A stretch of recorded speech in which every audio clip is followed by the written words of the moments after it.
Hello, my mercs out there. How are you all doing tonight on a wonderful Tuesday evening? The week has started. It had a couple of days off, but we are back in the game, and we're back to a game that we took a break from last week to get in a collab. So yeah, looking forward to getting back into this one. So let's go ahead and get things started.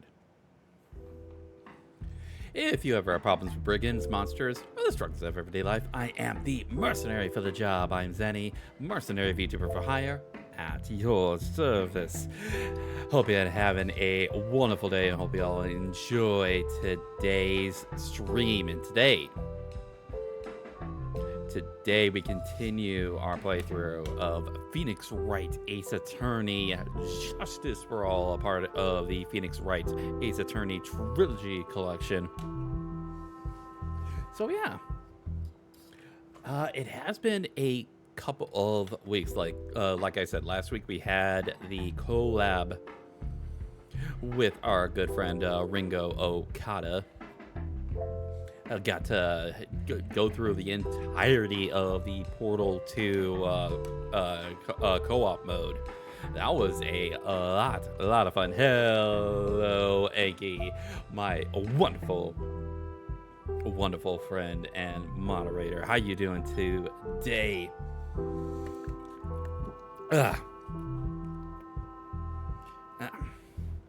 Just one moment.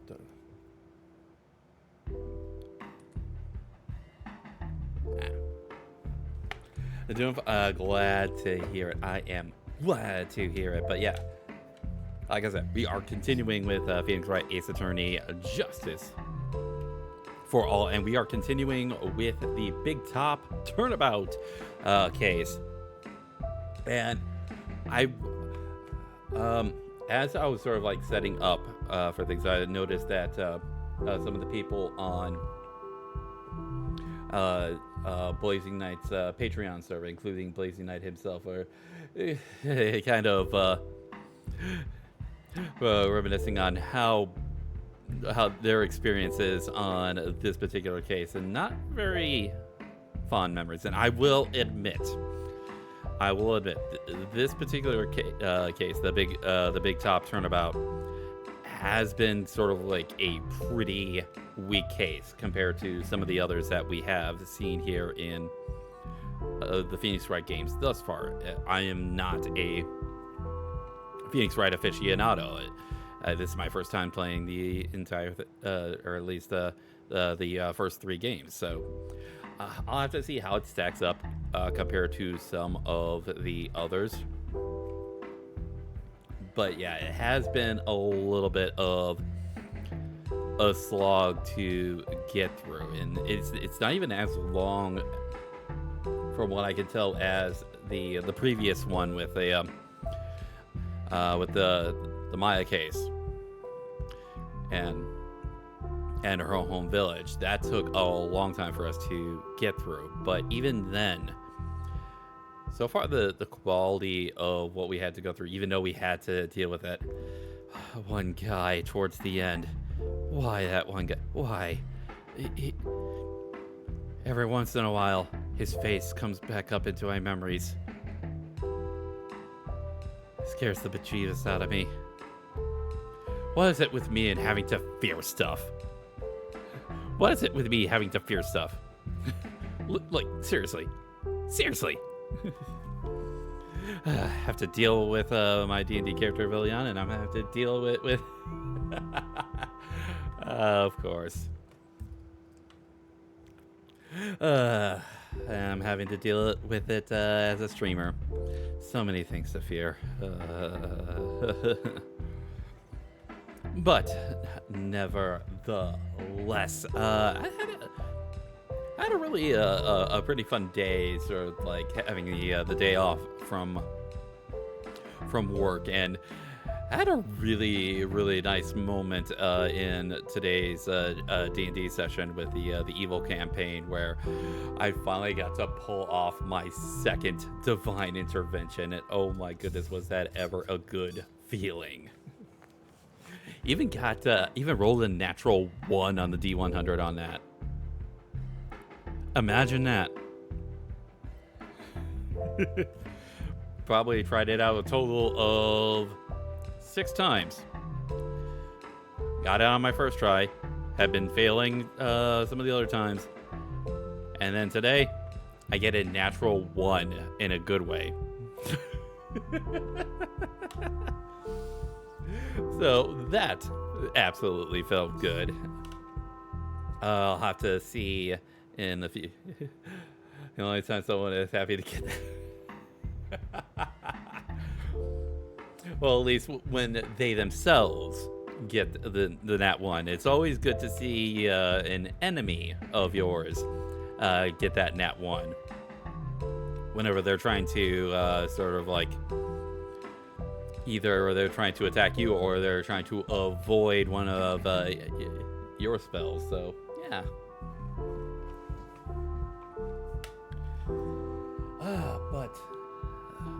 And it has been also a nice couple of days for me to be able to just sort of sit back, relax when I was home, and just be able to talk with friends and just be able to have good times. It's like, even outside of D&D, even when we're sort of like, even when the conversation sort of like loops back to D&D, it is always good to have those particular moments, and I do cherish those moments. So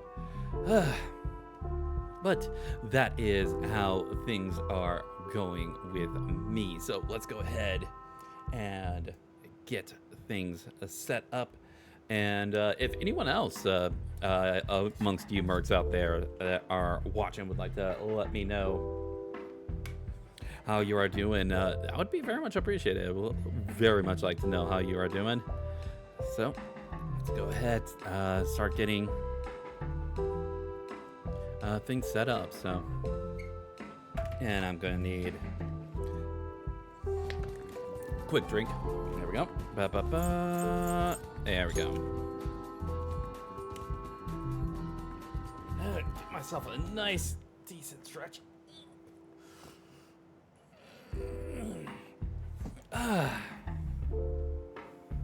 All right. Let's go ahead and get right to it.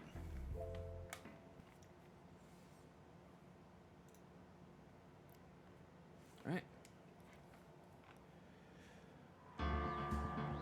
Yeah, we continue, and yep, we're at part 3, investigation. So yeah, we're pretty much, from what I can tell, we are pretty much sort of like halfway through this particular one. Only 2 days worth of actual sort of like trials and investigations, but at the very least it is decently short. Okay, so we just finished talking to him, and I think we presented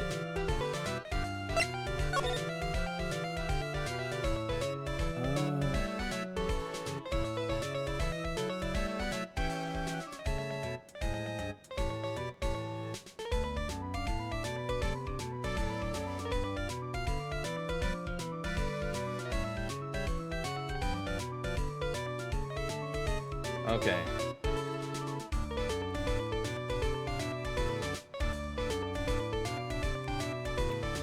Oh yeah, that's right. We got to do the Cyclops with Mo here,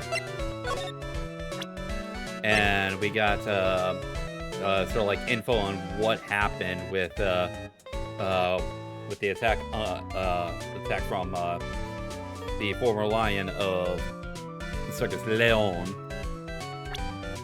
and got to learn about Acro's brother Bat, and the fact that he is still in a coma after that unfortunate attack. But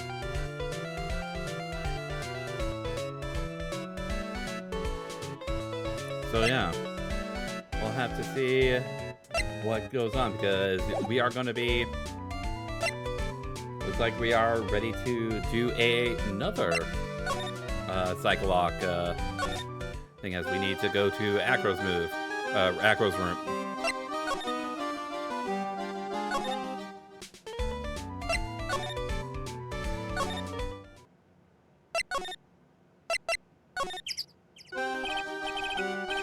Mr. Wright, back again, I see.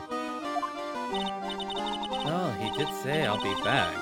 Wait, was that someone else? Or back because Acro's hiding why his legs were injured. Yeah, that is... Since it was Bat that was the one that was injured 6 months ago. That does lead me to wonder when Acro was injured then. And we'll have to see. He was hurt in...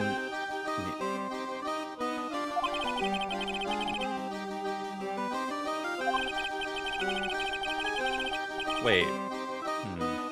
Well, it seems you've got things you want to talk about, so fire away. Alright. Alright. Time to present the Magasama. Take that!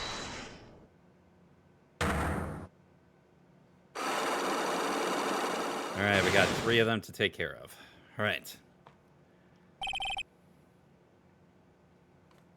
Yep, about the wheelchair. I have to ask you, how were you injured? So did Leon attack both Bat and Acro? Then? I'm sorry, I thought we talked about this. It was an accident that happened during practice. An accident during practice? Yes, unfortunately acrobats are prone to all sorts of injuries. He's lying. If that were the real cause, he had no reason to keep it as... Yeah. You're really telling me that a practice accident was the cause of your injury?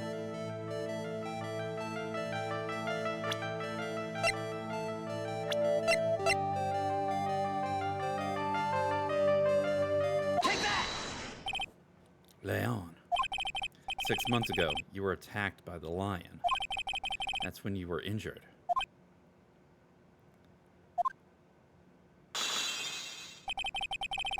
I know I'm on the right track. I just need to keep going. You're saying that I was attacked by a lion? That's what I'm saying. I'm sorry, Mr. Wright, but I'm an acrobat. I'm no animal tamer. If a lion was coming at me, I'd be running for the exit. Okay, maybe attacked is not the best word to be using. So let me rephrase that as battled the lion. You seem to enjoy telling jokes. Why would it decide to battle a lion? You had to fight it. You had to fight it to save someone. Your brother. Take that! Bat. It was a shame what happened to your brother 6 months ago. You tried to save him, didn't you? That's how you got that terrible injury.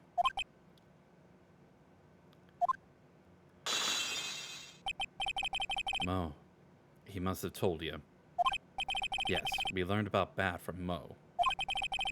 But he didn't mention anything about you in regards to the accident. Yeah, that is true. That's why I have my suspicions. As far as either if he actually got the injuries there, or the severity of the injuries. I suppose it was just a slip of the tongue on his part. That's how I figured it out. Slip of the tongue.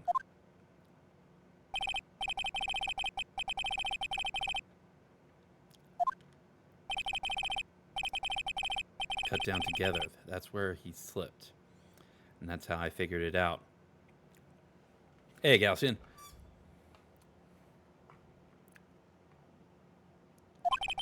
You two ended up at the center of the same accident together, like always. I see. But an accident is an accident. It wasn't anyone's fault. I still haven't broken Acro's last cycle lock.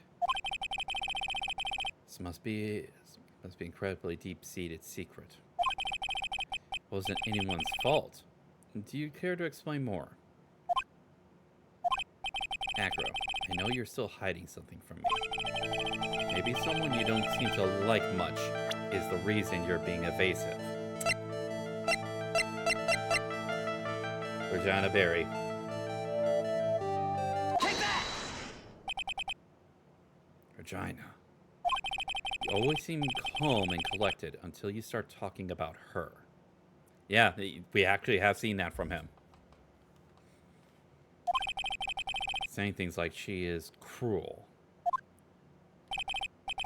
Well done, Mr. Attorney. Got quite the set of eagle eyes. You know, her tiger tried to attack me. Regent tried to attack you? Twice. It wasn't serious, I'm sure. You're not trying to insinuate that I believe she spurred on Leon to attack Bat, are you? Huh?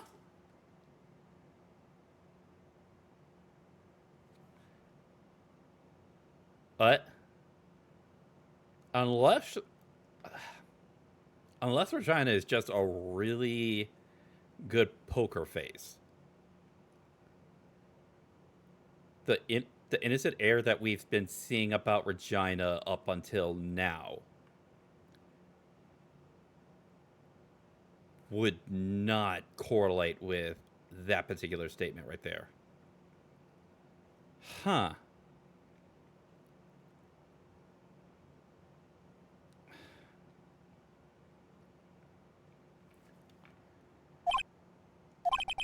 Leon was never taught to command to attack people. Regina isn't capable of doing... Yeah. Besides, Regina had no reason to want to hurt my little... Yeah, that's exactly what I was thinking. Regina and Bat were such good friends back then. But you still hate Regina. And I've got proof of it. What? What are you talking about? Maybe I overdid it again. If I can hand something over to Acro, maybe it'll...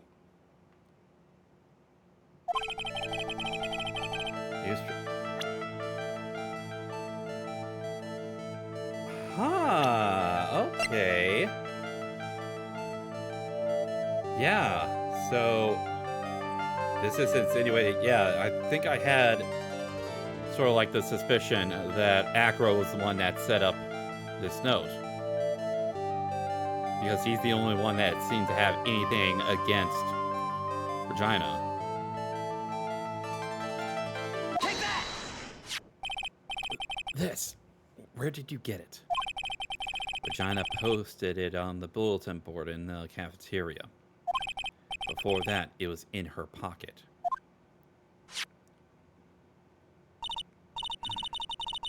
I guess I noticed it was there around breakfast time. Yep. Always take Acro his breakfast and yeah. You wrote this, and then you put it in her pocket. That's right, isn't it? That's right. Well done, Mr. Wright. There we go. Alright, now we're going to get some valuable information.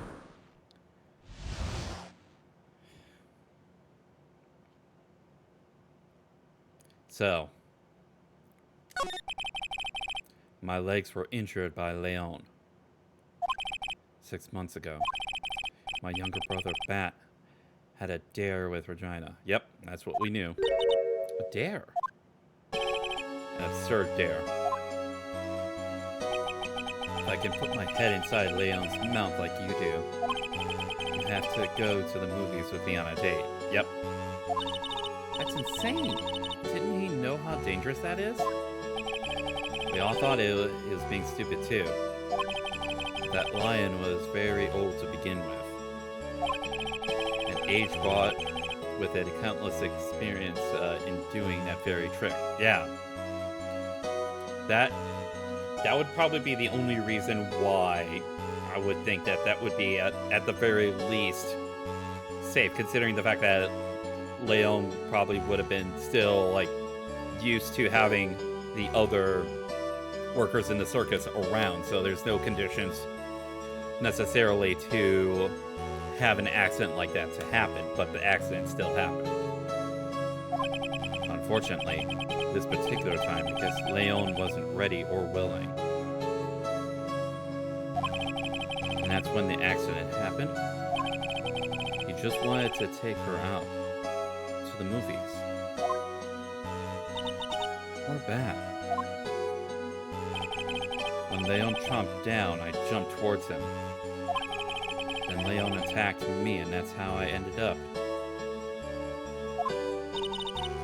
What about Bat? He's still in a coma. Yeah, we already know that. I went to the hospital yesterday to visit him. I see. I'm still waiting for him to open his eyes again. And that's the reason why I keep going.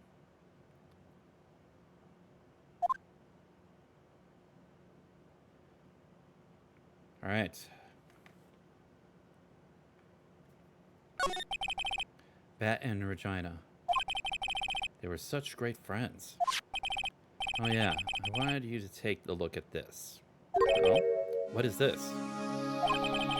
This is the scarf my brother was wearing when Leon attacked him. Gross! It's covered in blood. The scarf. It was a present from Regina to my brother on the day of it. Okay, she had just given him the scarf. When he did it, he looked like he was smiling. He, Leon, obviously.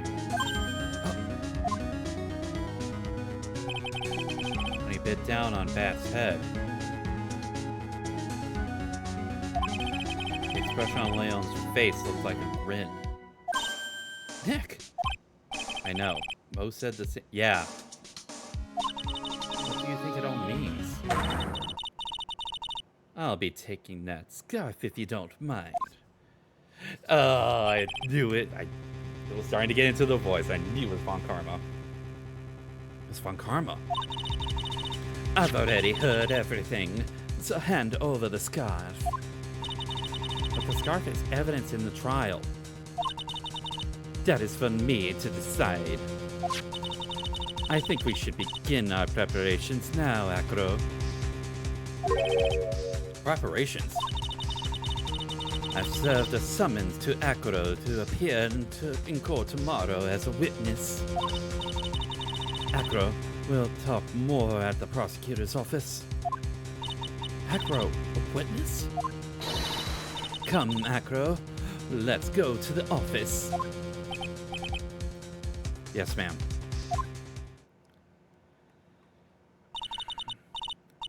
Now what do we do, Nick? Are we gonna handle tomorrow? Don't worry about it. I'll figure something out. Look at you, full of confidence. Must have found something you can use. This is all beginning to come together now. Oh. Yeah, that actually ends the second day of, So we were actually close to finishing up this particular part. Huh. Nice. Alright, here we go.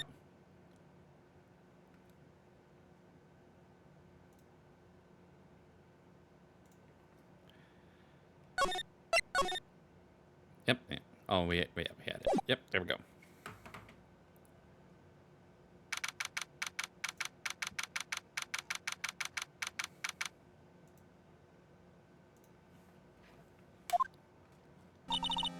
Good morning, Max.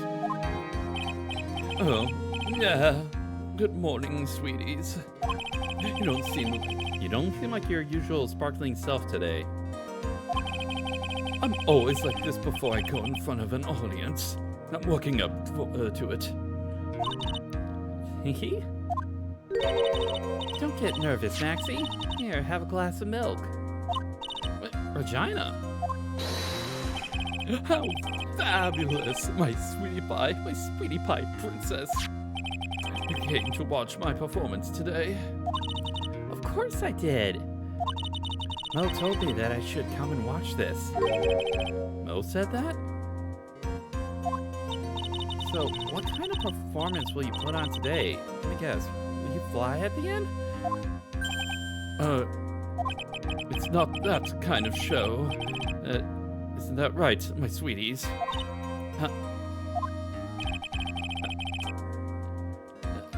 Okay. I think my sweetie pie princess doesn't. Yeah, she doesn't seem to realize what's going on, or even where she is.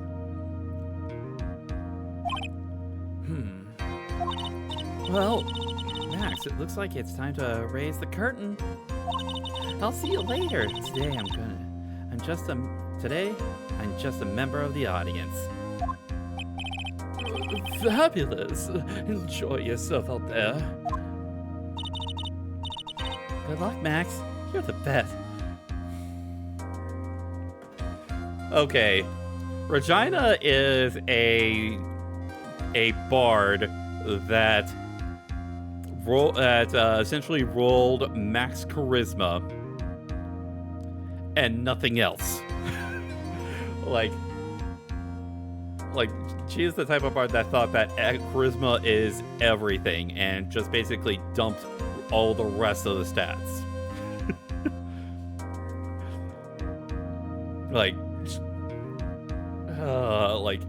She might have like a little bit of intelligence, but she certainly has no wisdom.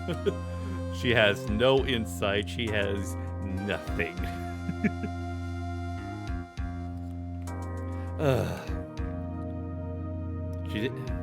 She didn't get a type, but she does have some sort of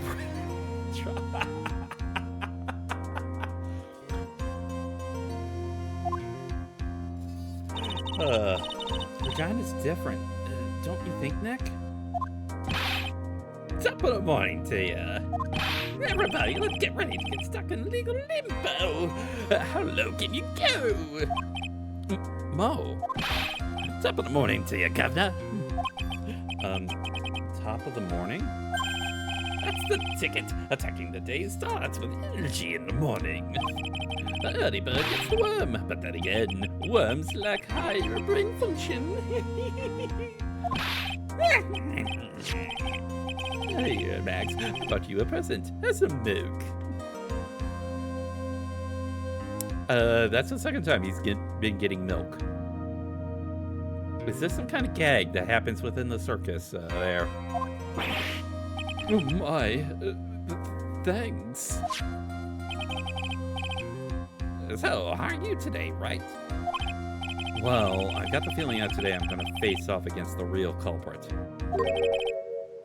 You mean Acro? Oh. That is actually the person that I am thinking. Despite what things seem, I do think that he, not only does he have the modus operandum, but I do think that all the details as far as how severe his injuries are has not been fully revealed. And I think he's actually better than what he appears to be as far as his physical condition. Huh? You think he did it? Be careful. He's used to putting his life on the line, literally. He's got guts to spare. If all I've got to worry about is how thin the tightrope is, I'm used to it already. It just means I won't be able to press him like I can other witnesses. What are you gonna do then, Nick? I guess today we'll just have to do it without our usual psychological warfare. Today rely on evidence.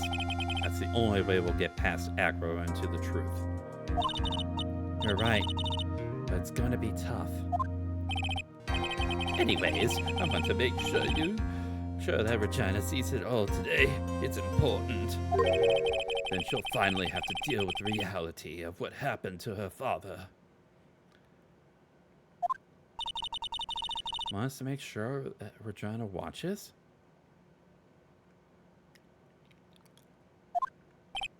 Yes, that's why I brought her here to court today. What's that supposed to mean?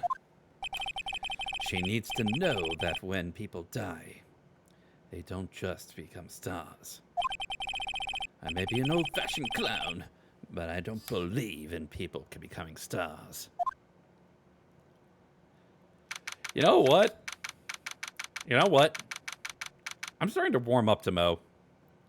Like, his jokes get very old very quickly. Like, it quickly spoiled. Like, there's like the worst kept, worst preserved milk in his repertoire is his jokes.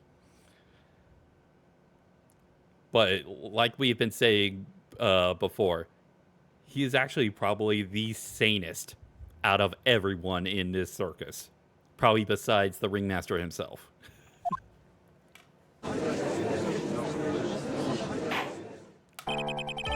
Court is now in session for the trial of Maximilian Galactica. The prosecution is ready, Your Honor. The defense is ready, Your Honor. Very well. Miss Von Kammer, you may proceed with your case. The prosecution would like to revise its previous theory of events. What is the meaning of this? We have discovered a new witness, or shall I say, a new eyewitness. One that saw Maximilian Galactica fly off from the scene of the crime. Order, order. I had a feeling something like this would come up. Due to this revision, we are now prepared to explain how the defendant flew that night. An explanation the prosecution will present if the need so arises. In fact, my detective stayed up all night creating a mock-up of the scene on my orders. Poor Gumshoe. Poor Gumshoe. He's gotta be godsmacking tired. Yeah, my thoughts exactly, Phoenix. My thoughts exactly. Very well. Please call your witness to the stand. Time to get to work. Shall I say, time to walk the courtroom tightrope. Yep.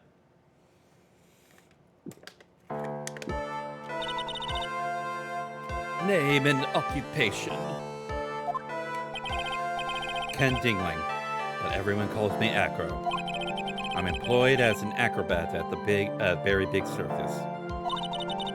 Where were you the night of the crime? I was in my room that night. And you know damn well that you did get paid. Yeah, he did get overtime. I can guarantee that he did not get overtime.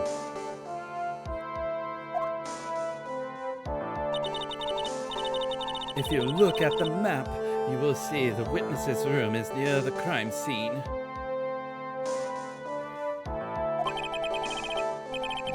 My room is on the 3rd floor. The crime scene is below my window.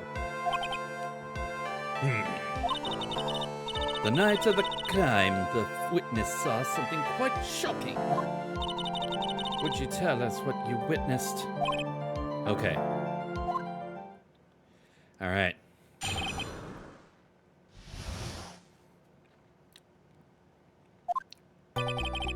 It was just after 10 p.m., and I was resting in my bed. Around that time, I heard a large thump noise from outside the window.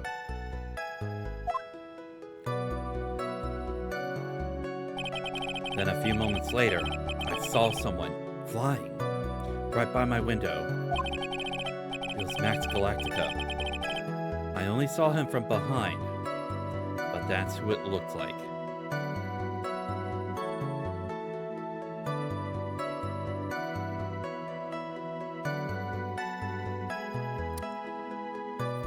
Uh,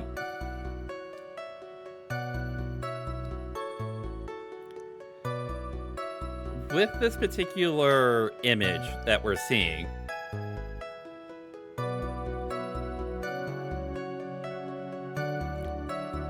I think that there's something that is a bit concerning that we're not seeing within this image. And I'm not certain if it's the fact that someone has to get him up from his bed if he really still is injured. But his wheelchair is nowhere near the bed. So either someone does literally have to wheel it, but even if someone has to sort of like get him out, which more than likely, yeah, someone has to get him out of his bed, I would still think that he would want the wheelchair nearby just in case someone isn't available to help him in case something happens.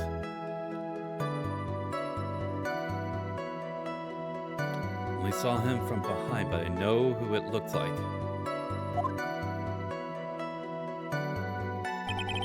To be honest, when I saw that, I thought I was dreaming.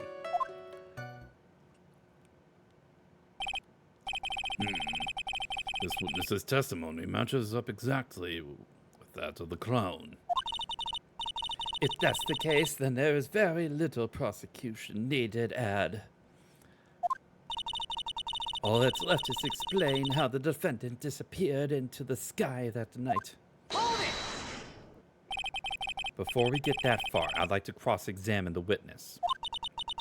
A foolish choice by a foolish fool who wishes to feel the foolish sadness of a sad fool. A man must know the proper timing for things, Mr. Phoenix Wright. Just like your old friend, Mr. Miles Edgeworth did. Excuse me?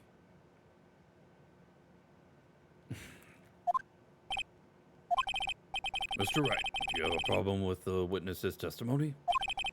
In the words of Ms. Varkama, may I quote yesterday's proceedings? There's no way that actually happened. Very well. You may proceed with the cross-examination. All right. So, they said that we weren't going to be able to press much. But at the very least, I think there might be at least like 1 or 2 opportunities to press. But pretty much the rest of it is probably going to be some form of evidence. So, as well as sort of like profiles. So,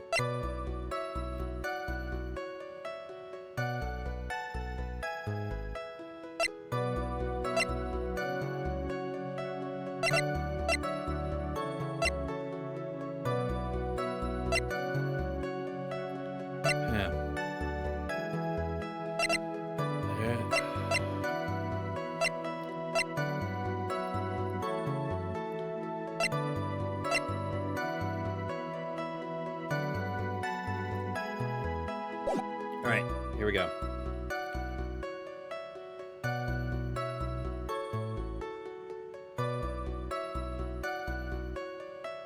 Okay, so... Okay, just like I said, there is gonna be a chance to... Yep, right here. We're gonna press on this one. The light in your room, was it turned off then, right?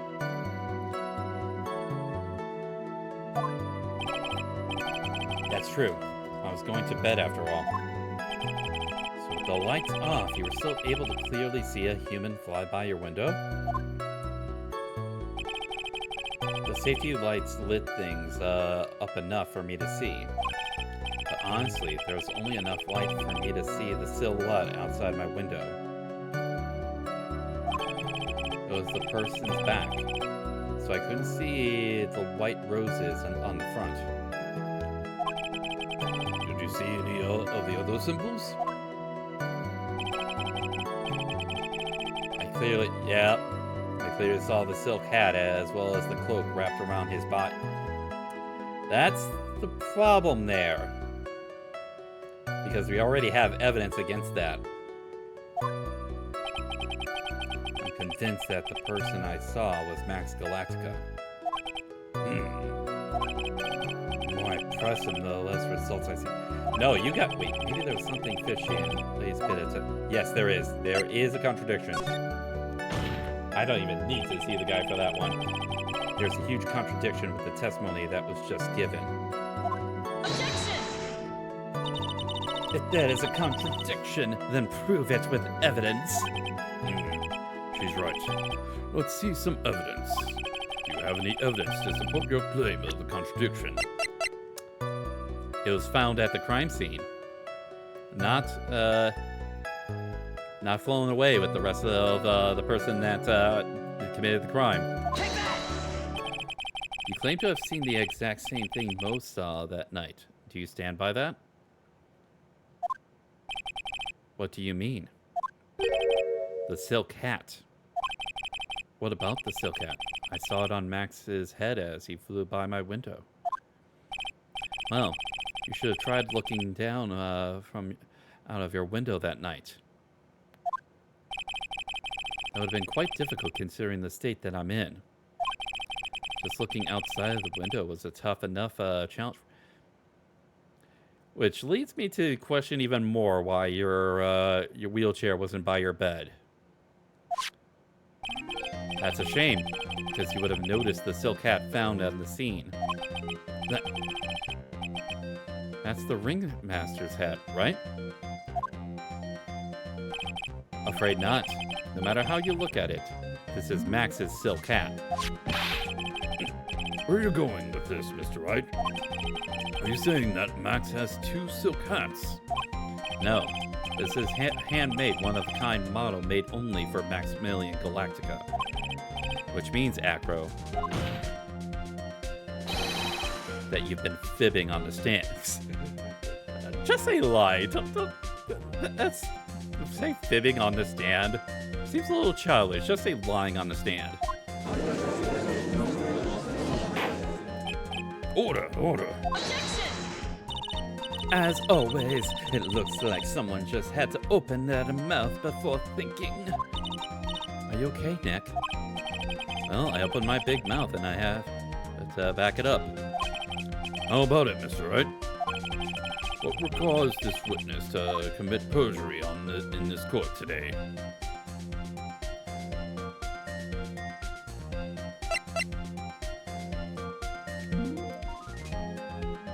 That he's the real culprit.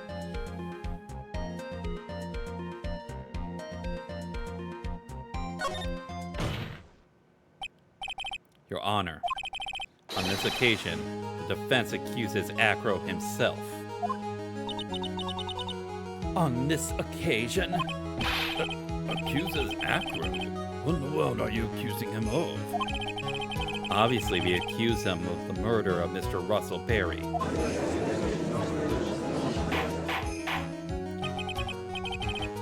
Mr. Wright, are you serious? Deadly serious, Your Honor. I think your trips to the circus have served you well. You seem to have learned how to try and grab at an audience's hearts and minds. Your Honor, don't allow yourself to be swayed by theatrics. Trying to wow the crowd with smoke and mirrors is the oldest bluff in the book. Really? If you don't believe me, just look at the witness. He's calm enough for it to be almost scary. And yet, I think this guy is pulling off the biggest magic trick in the book right now.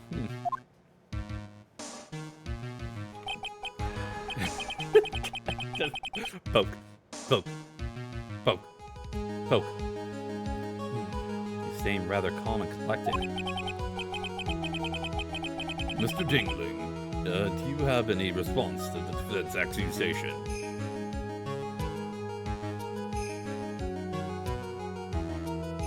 Why is me saying in the judge's voice, Mr. Dingling. Seems really bad out of context.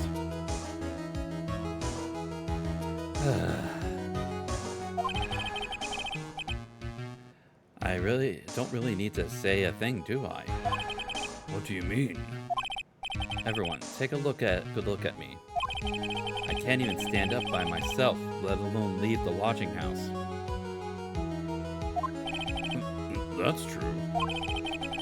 I understand that Mr. Wright is just trying to help his client. But to do this by accusing me of a murder of all things. See, even a sliver of common sense makes it clear the accusation is ludicrous.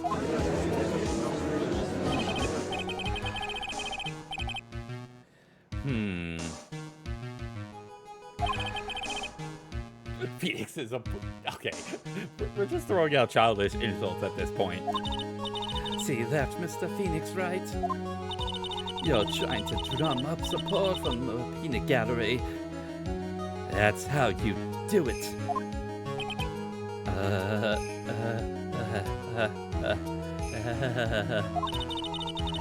I think that's enough of this little game.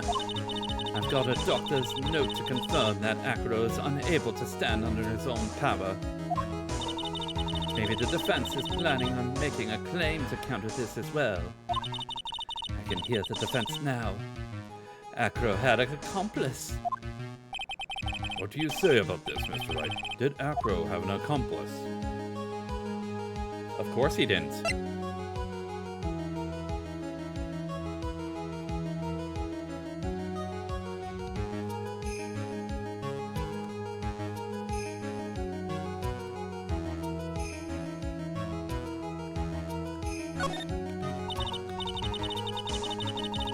Now then, this must be when we get to hear the mystery accomplished.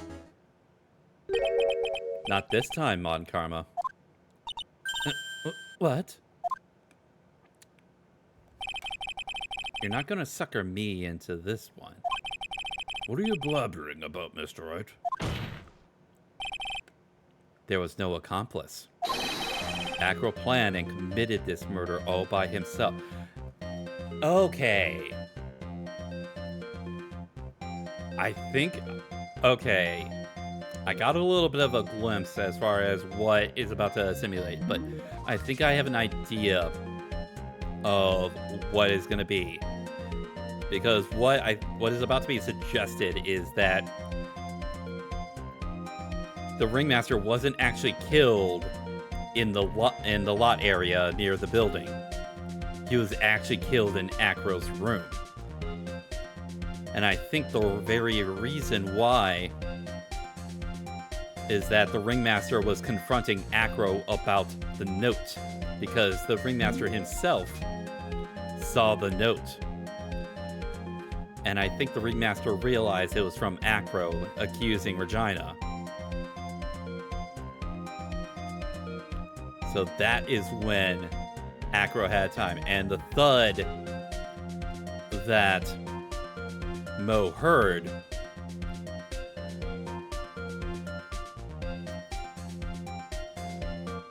was from the chest and the ringmaster being lowered to the ground.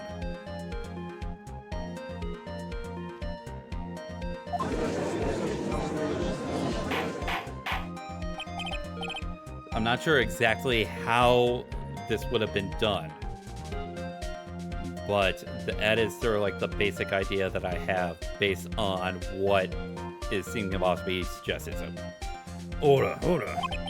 What are you getting at?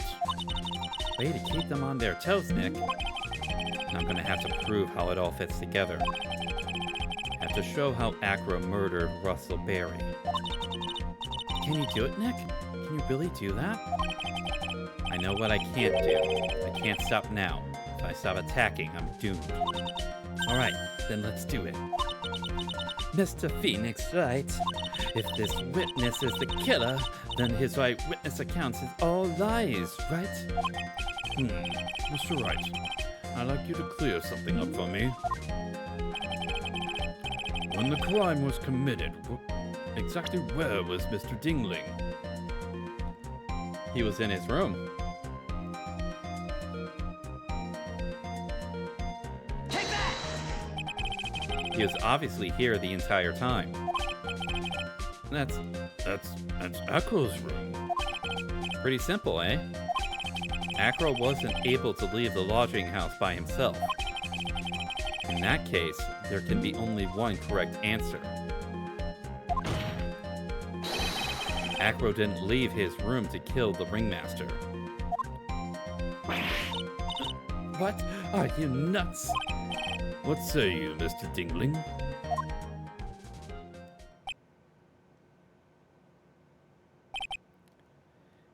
It's an interesting theory.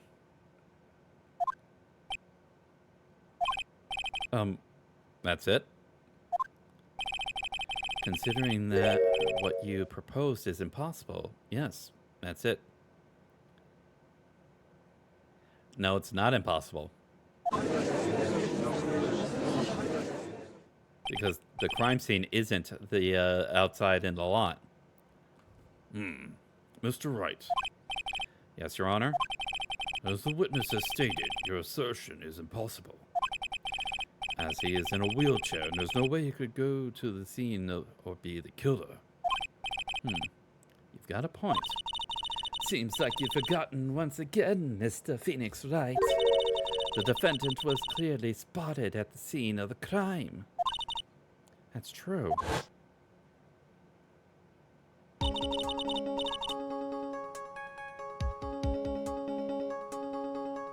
I think I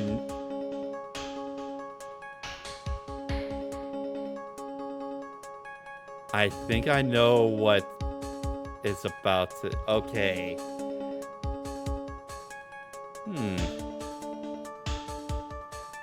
Okay, let's see where this goes. But I think I have some ideas on how this could have been pulled off. Yeah. But Maya, it's still impossible for humans to fly. Do you mind if I ask a question, Mr. Wright? What is it? I understand some of your logic. However, how do you think that I killed him? If I can't leave my room, I obviously couldn't wear Max's costume. How did he do it? That's the next course of this legal buffet. Be careful, Nick. If you mess up here... She's right. I can't mess up here. I gotta give this some serious thought. I'm sure that Acro killed the ringmaster. And he did it while he was in his room. No doubt about it. Time to enlighten us on how Mr. Dingling committed the crime, Mr. Wright. We will present evidence. I'm gonna present some evidence. So what did Mr. Dingling use to commit the crime? The murder against Russell Perry?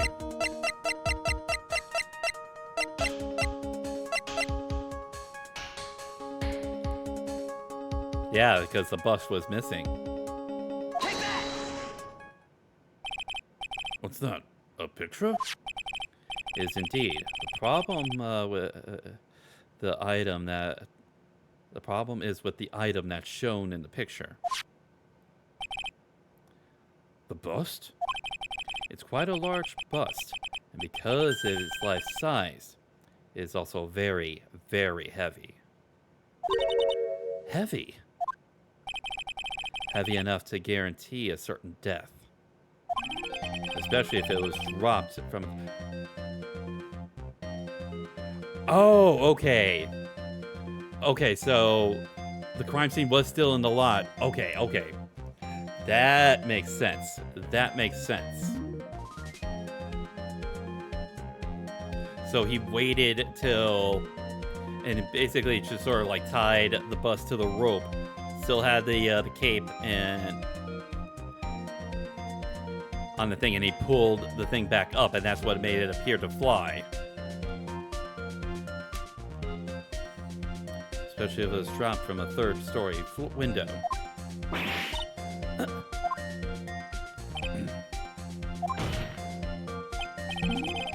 see, this is how Acro was able to kill the Ringmaster. The force of gravity and Maximilian Galactica's ample bust.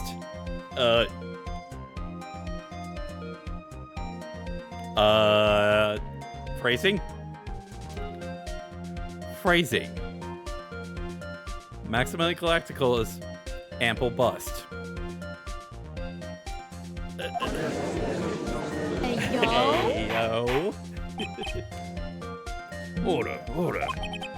So you're saying that the bust fell onto the ringmaster? A rather simple crime.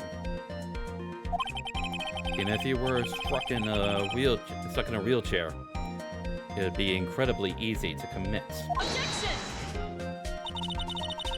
How could he possibly wheel a wheelchair with something so heavy? It's impossible. Objection! Well, Acro is an acrobat. He should have more than enough upper body strength to carry something like the bust. Mr. Dingling, how do you respond to these charges? Well, Acro's at a loss for words. He should be. He knows I'm getting close to the truth. Well, Mr. Acro. Oh! I'd watch what I'd say if I were you, Mr. Phoenix, right? What? Your Honor, the physical health of the witness is material to this case. I demand that we get proper testimony from the witness himself. Testimony, you say? Von Karma. She's just using this testimony as a ruse to stall for time. Objection! There's absolutely no need for such testimony. Objection! The defense has its version of the murder. The prosecution has the right to respond.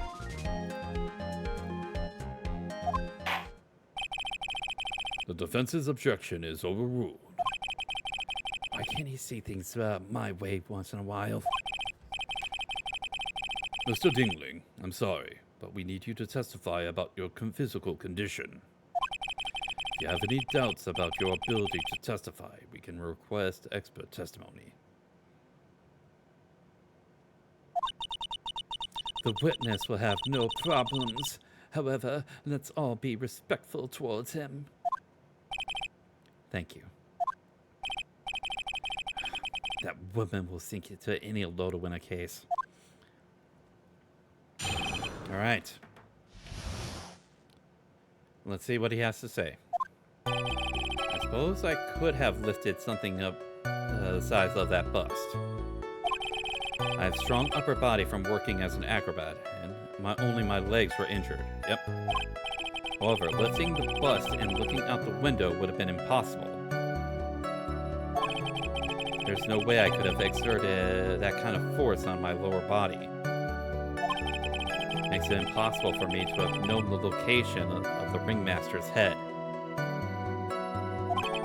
Thus, it would be unrealistic for me to drop up the bust on him, don't you think?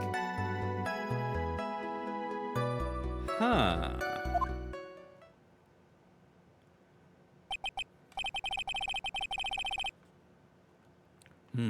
I have no doubts in regards to this witness's testimony.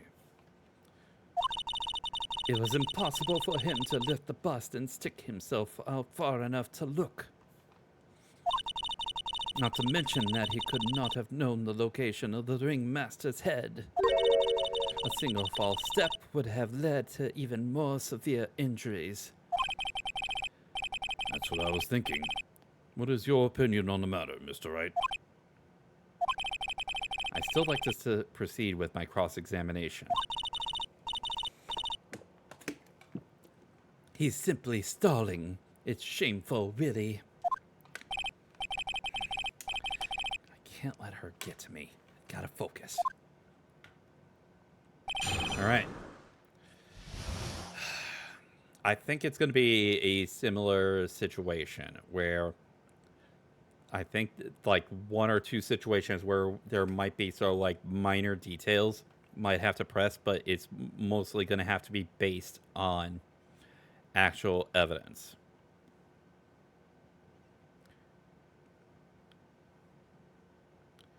All right.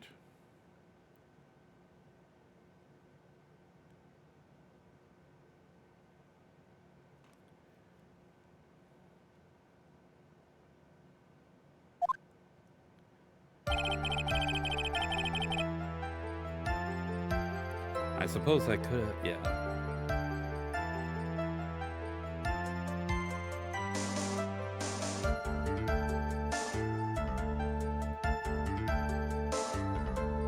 Okay. Huh, it's actually pretty okay. So from what I'm seeing here, it's pretty much all evidence and profile presenting. So, all right. Statements 5 or 6.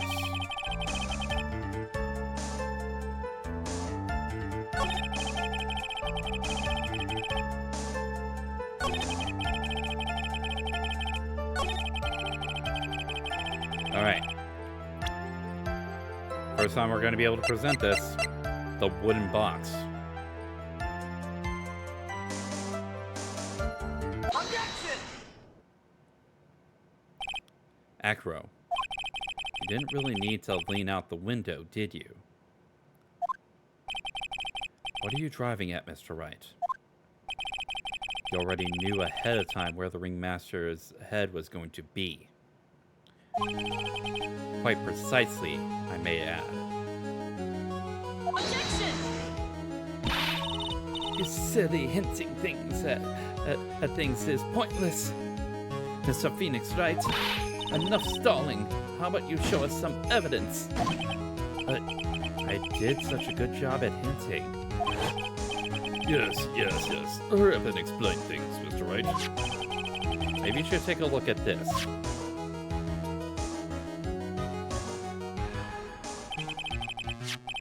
The key point here is the wooden box. The same wooden box that the victim was found hunched over.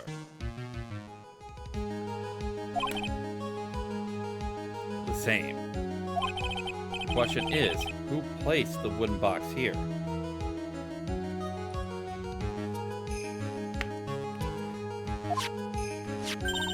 Who?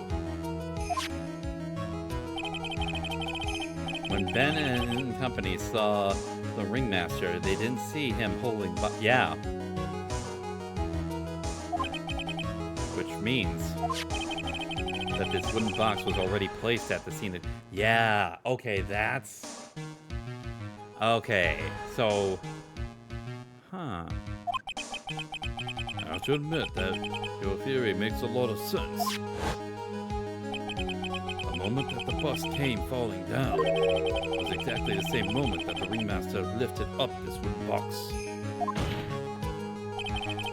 Which means that the answer to all of these questions is now crystal clear. You mean... The bus would have fallen upon the point marked out by the wooden box. There'd be no way they could miss the head of the victim. No!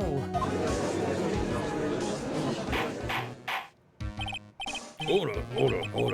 This is unbelievable. Finally, some of these loose ends are starting to tie themselves up. I just gotta keep going. There's only one way to go from here. Forward. So next question I have is, who placed that wooden box at the scene?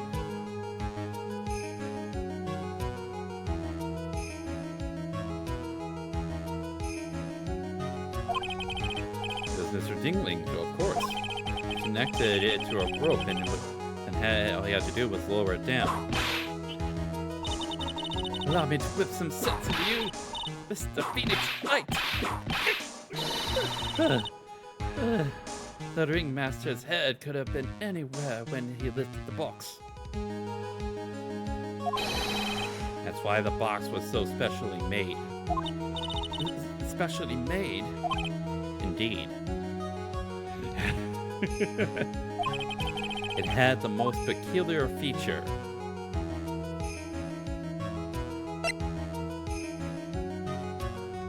The weight. The box had a remarkable weight.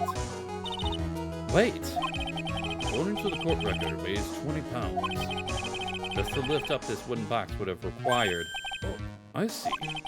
One would have to squat down and then lift it up with their body, wouldn't you say? That's exactly what I was trying to point out. Box is also very large. Box also has a carrying handles on either side, doesn't it? That is correct. To lift up the box, you would have to squat down. Which means that no matter who you are, your head would be in approximately the same place. Fool!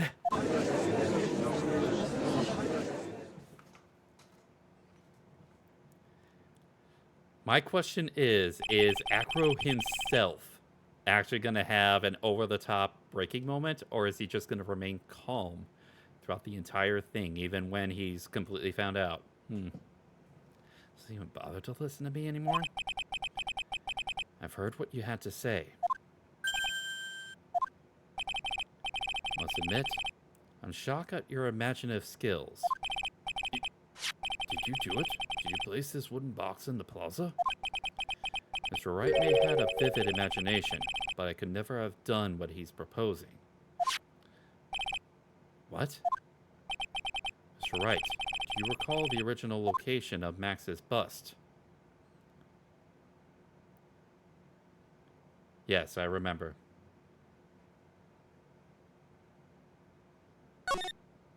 It was in the cafeteria.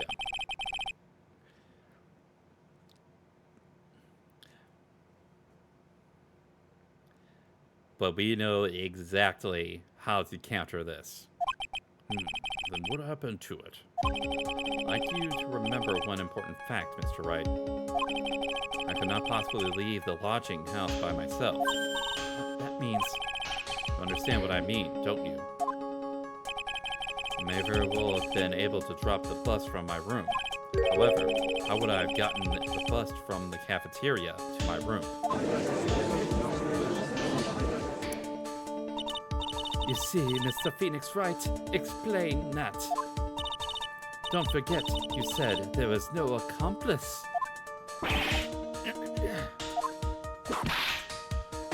There's no human accomplice. Tell us exactly how the witness could have carried the bust from the cafeteria. Yep, we definitely have a problem here. This is no place to get perplexed. Got to get my wits about me and prove how things happen once and for all. All right, Mr. Wright. Let's hear your explanation. How did the witness get the bust from the cafeteria back to his room? Take that! A monkey? Everyone knows money. He loves shiny objects of any size. Oh, like when he stole the ventriloquist ring. So, are you saying the witness had a monkey steal the bust? Of course he didn't order the monkey to steal it. The monkey took it of his own volition. Yep. The monkey stole it on his own and then brought it back home. Home? Money lives in Acro's room. Acro's room? Objection! But the bust was bronze, wasn't it? Bronze isn't all that shiny. Objection! Maybe you should put the whip down sometimes and read the court record.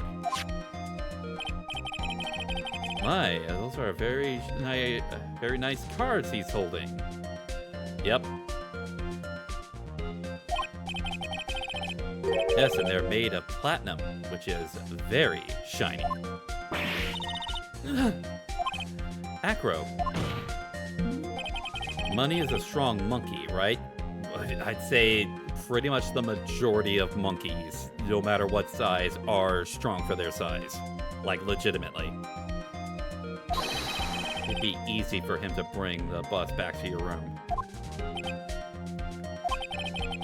If he wasn't able to handle that himself, I'd be on the market for a new roommate.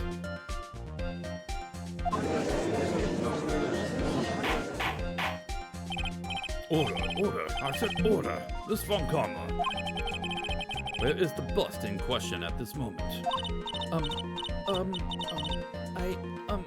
don't know. We're searching for it as we speak. This is rather strange turn of events. Let's say that the monkey had not stolen the bus. What would have happened then? Well, in that event, something else would have been used as the murder weapon. Wait. And you mean this bus was the murder weapon purely by accident? Well, I would... Yeah, kind of, but it did sort of like lead to the framing of Galactica. It's possible. Maybe Acro saw Money's mountain of stolen goods and thought to use one of them. Anyways, I think we've more than proven one critical fact. Namely, that it was entirely possible that Acro was the murderer. Moron! Mr. Wright's argument was so circular. I'm still a bit dizzy. However, his argument does hold water. There's no denying that. Don't seem so flamboozled, especially by this fraud of an attorney. Fraud? You've forgotten the absolute most important thing, Mr. Phoenix Wright. And what is that? You should know. You forgot that your fraud of a magical client was spotted at the scene of the crime.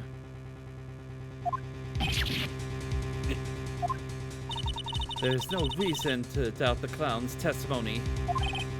That is true. How do you respond to that, Mr. Wright? The bust is life-size, so at the very least, because of the fact that the clown did what only pretty much saw a silhouette with a cape hanging from it, it's entirely possible that, yeah, just like what was suggested earlier with the box, was that the bust was hung with a rope and lifted back up after the bust was dropped, with the cape still sort of like flinging about. Nick, don't let her beat you now. I won't. This is my chance to turn this trial around. When the murder occurred, there were two people at the scene of the crime. One was the victim, Russell Berry, and the other was the murderer himself. Answer this and only this, Mr. Phoenix Wright. Who was the murderer the clown saw?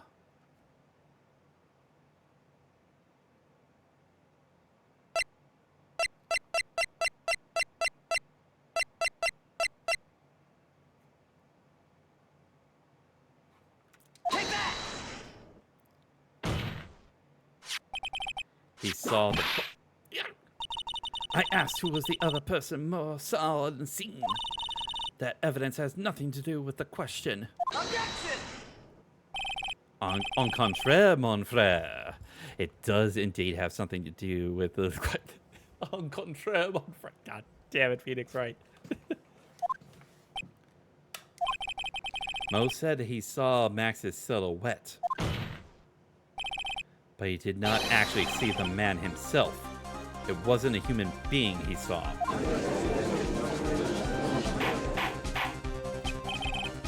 How is that possible?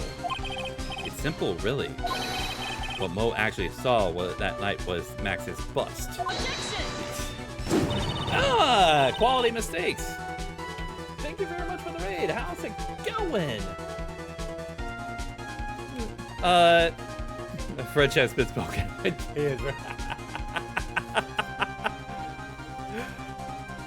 Thank you very, very much for the raid. I would go ahead and give the shout out. Well, what were you streaming today, Quality Mistakes? It's all the raw power in here.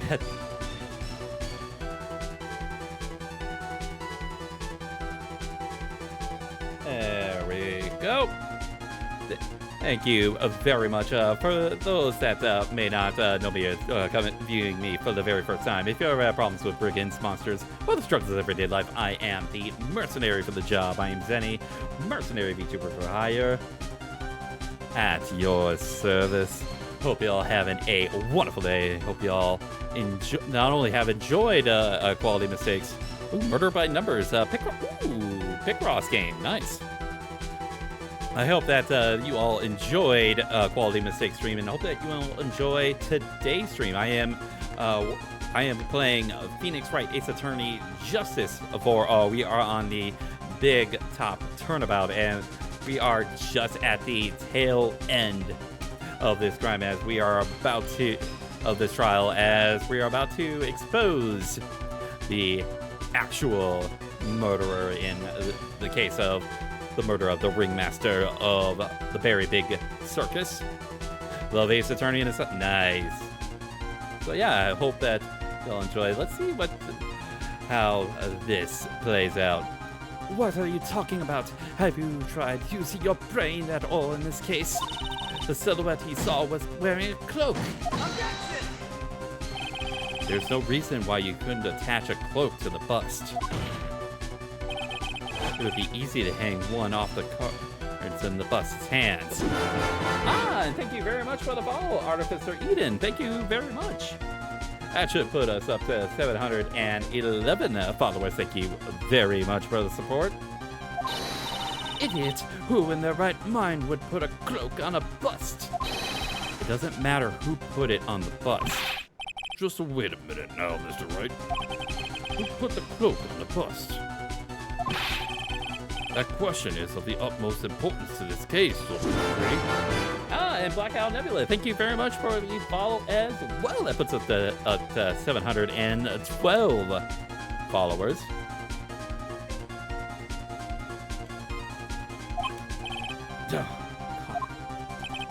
So let's have it, Mr. Wright. Who put the cloak on the bust?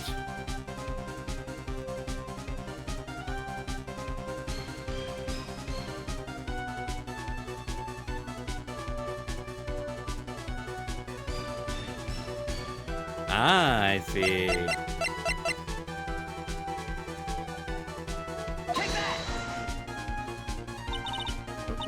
Fool! Him? Are you saying that it was the very victim himself, Mr. Bay? And that's what I'm saying. I mean, the victim himself placed the cloak on the bust. Place the cloak isn't really the right way of putting it. What would be the right way of putting it, Mr. Wright? Explain yourself! Nick, do you really have a handle on all this? I'm fine, Maya. I'm finally putting all the pieces together. There's really only one picture I can paint, anyways. Alright. If you want to know what really happened that night, let's step back in time. Acro used a rope to lower the wooden box onto the scene. Then he attached the rope to the bust, and he dangled the bust out of his bedroom window, directly above the wooden box. At the same time, the ringmaster told Max to wait in his room, and went to the scene. Of course, at the time, the ringmaster was wearing Max's costume. Perhaps he didn't want anyone to recognize him that night. But just as he feared, he was spotted at the entrance of the lodging house by none other than the ventriloquist and his puppet, Benintrillo.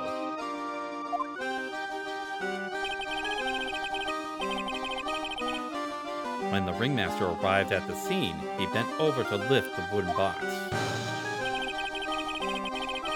That's when Acro took his chance and released the rope.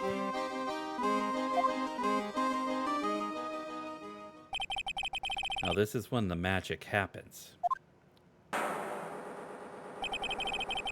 At that very instant, the bust hit... Okay, so the momentum, I'm guessing, of... Guessing that the cloak wasn't, like, secured onto... Yeah.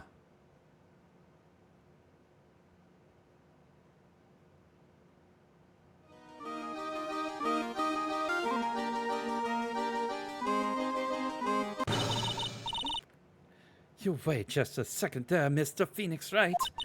As much as you try, as much as you scheme, it just isn't true. It can't be. It's still a little early to be getting so upset, Miss Von Karma. This circus isn't over yet. What? Yeah, this is kind of a really weird trial here. The impact of the bust on the victim threw the cloak up, which snagged onto the bust. The impact also caused the sound of a certain witness heard, prompting him to take a look.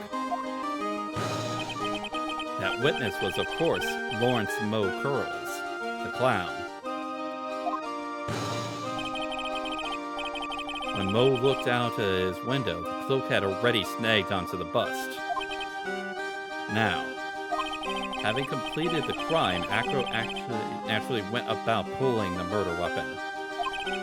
Of course, he had no idea Moe saw the bust being raised with the cloak dangling on it. Primarily because in his wheelchair, he couldn't see out his window. So he just kept pulling the bust up.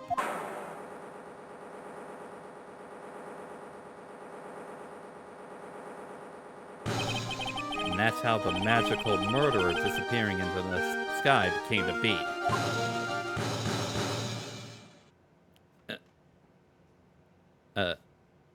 Deafening silence. So you see, the only person who could have pulled this off is the one person who was able to drop the murder weapon from above the crime scene. Acro. It could only have been you.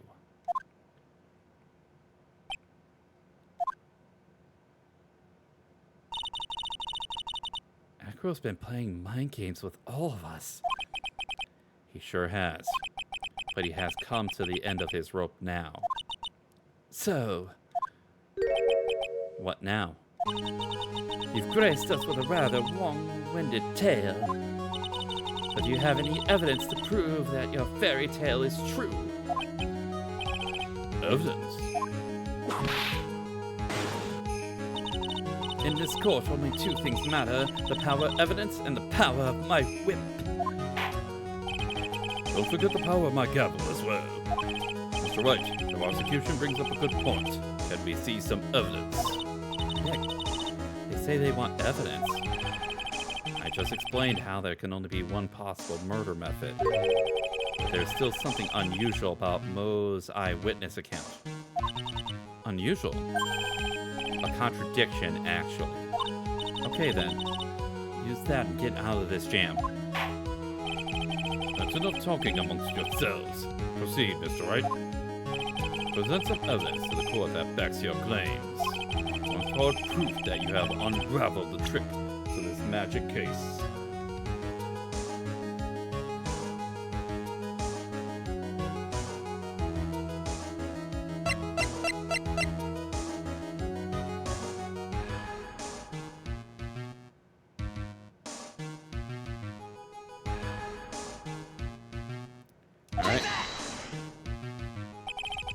The problem is that Max's three symbols. You know, the silk hat, the cloak, and the white roses. The symbols were a problem numerous times during yesterday's proceedings. Yesterday, there was two contradictions in Moe's testimony. The silk hat was one, the white roses were the other. But the theory I just presented explains all of these contradictions. You fool! Do you ever shut up? Max's silk hat was found on the scene of the crime. However, remember what Moe said yesterday. He testified that the criminals he saw fleeing the scene was wearing a silk hat. There's only one explanation for that. The silk hat that Moe saw was actually the bust's. Makes sense, if you look at it that way. Then he did see the silk hat, well, sort of. Objection! Fine, you've got one, but what about the other contradiction? The other contradiction? Remember what the ventriloquist said in court? He said that he witnessed white roses on Max's chest that night. But the clown's testimony doesn't match. The clown said that there was no white roses. Because it was seeing the back of the cloak, not the front. I'd like to you try to explain that one away. Can you do it, Nick? Of course, I can explain all of it. What was that? Please recall the instant when the cloak snagged onto the bust. The cloak snagged onto the bust. What happened to the white roses?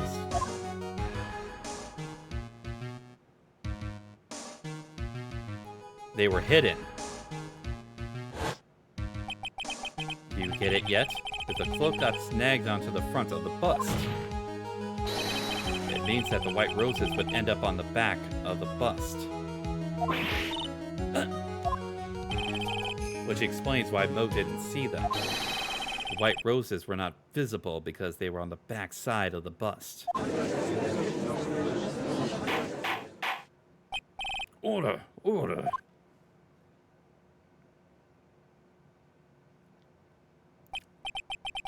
This is quite the shocking state of affairs.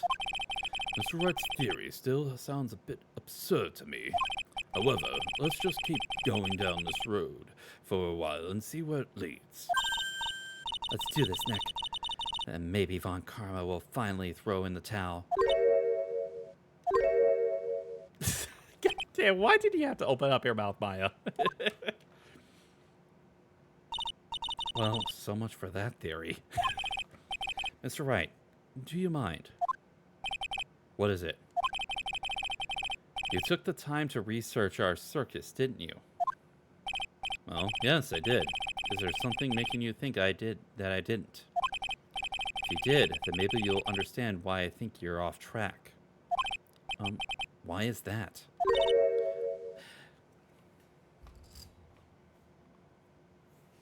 Motive. This witness feels an incredible debt of gratitude towards... Yeah.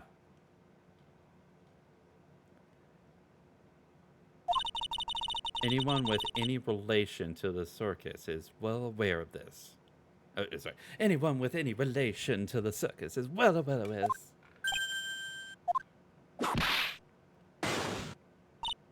Thus, there is absolutely no way someone like this would kill the ringmaster.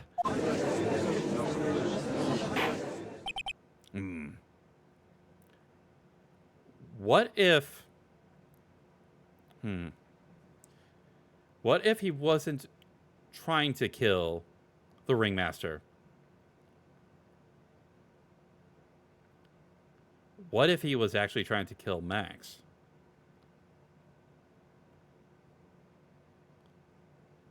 But then again, he wouldn't have... The only person he has actual grudge against... Wait. The note. The only person he actually has a grudge against is Regina. He had the note that...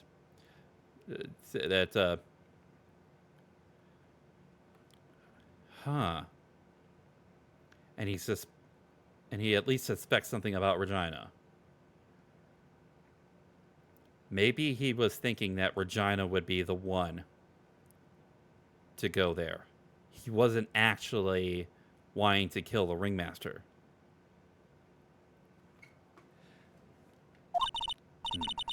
Your Honor, I'd like you to hear Acro's story. Learn about his relationship with the ringmaster and his life up till now. What do we do? There's no doubting that Acro deeply respected the ringmaster. Acro's motive. It seems that this case isn't over yet. Very well. However, I feel this is a good place to take a break. I will listen to the rest of Mr. Dingling's testimony after recess. This court will now take a 10-minute recess. All right.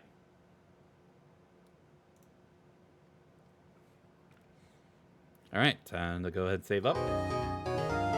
Everyone doing all right now? Hoping that we're all having a wonderful day. All right. Get myself a little bit of a stretch right here.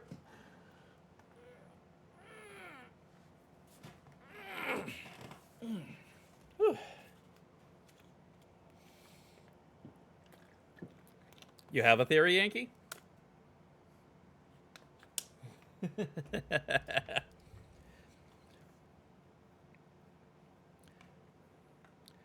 Yeah, I think. Yeah, the only person that Acro would have motive against would be Regina. That's my personal thing. I personally think that he was not hoping that the ringmaster himself would have been there. Because I don't think Acro knew that the ringmaster had seen the note. So yeah. All right, here we go.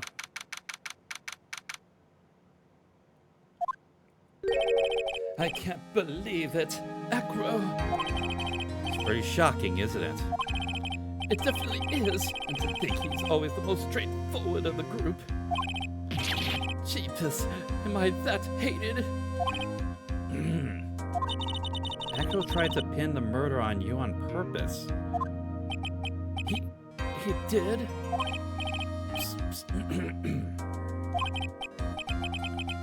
but I'm nothing but a little old nobody, you know. But you're not. Which is kind of the reason why. Hey, pal. You're gonna ignore me after I went all this trouble to bring you some evidence? Oh.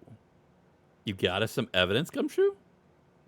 And I'm surprised you're still awake after being up all night. Detective Gumshoe. Ah, forget it. I'm going home. This guy deserves to be guilty anyways. Now, Detective, I'm sorry. Look, why don't you relax a little bit? You got some really tasty milk. How about a card trick, Detective? Well, if you insist. Now, how about that evidence you mentioned? What is it? Yes, we got the scarf. There we go. Here you go. This was yesterday in Acro's room. Yep, and I've included the forensic results. Take a look at it later. Won't Miss Von Karma be mad that you're doing this? That's why this is all a secret. Huh? Look, details are on a need-to-know basis, and we're really not allies or anything. Everything that's happened in court up till now has gone according to our plan. Ayo. Everything that has happened in court has gone according to... Huh. I will go...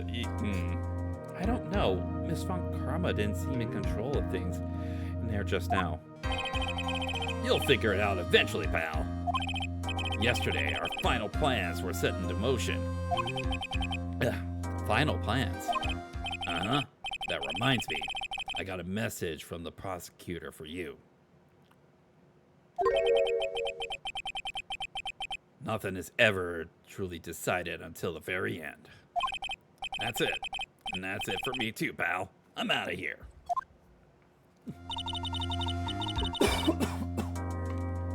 What did he mean by that? The very end part. I'm not sure. It was all pretty cryptic to me. Ah, one more thing. Don't scare me like that. Looks like there's a large care package from the circus for the defendant. What? For me? It's milk. The reception area looks like some kind of dairy. So hurry up and drink it all before it spoils. An entire dairy's worth of milk for me. Well, you are originally a country bumpkin there, so I think that's kind of either some personal joke or a sign of encouragement, trying to bring you a bit of home to this courtroom. A growing boy.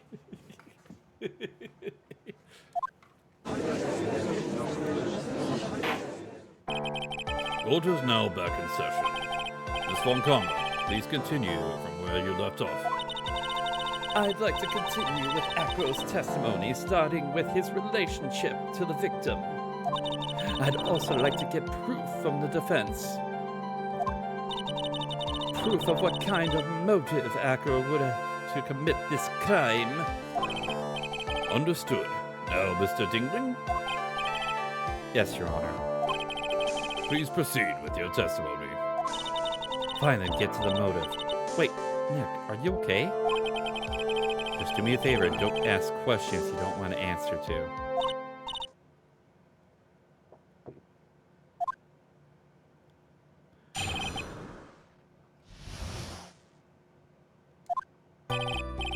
Okay, I gotta check something.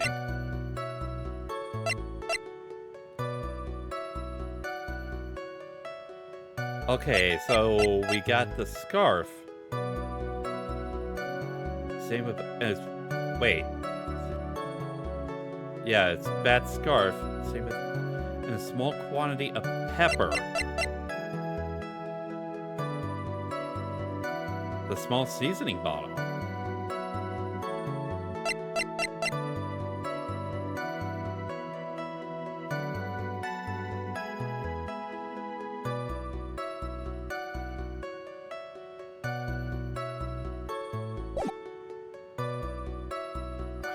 Huh.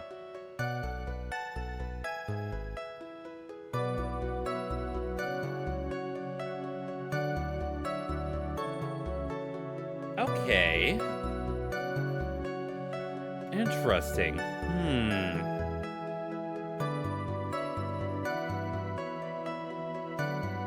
So when the... We'll have to see how that figures out, but... That does lead to some questions as far as the accident 6 years ago.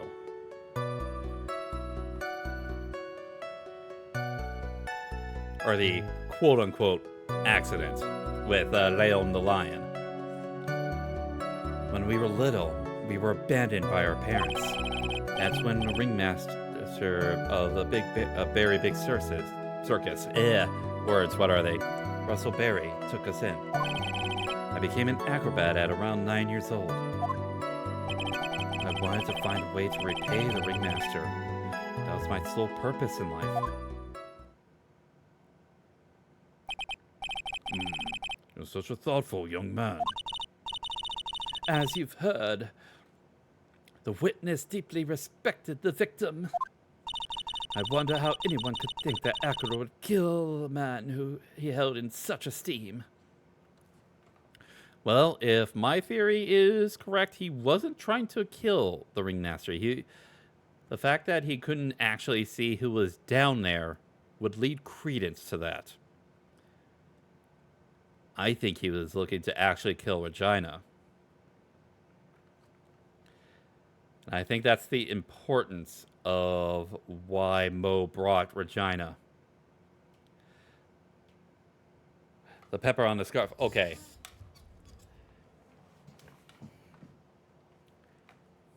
We'll have to see how this turns out, but...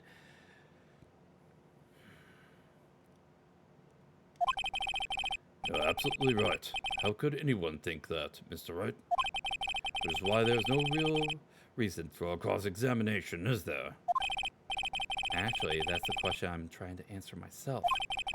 Why would Acro kill the ringmaster? This might be my last chance to answer that question.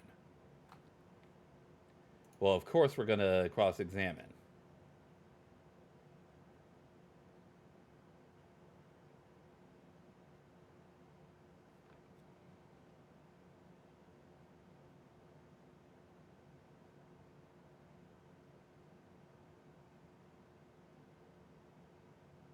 Oh, actually, the guide actually tells us not to question him.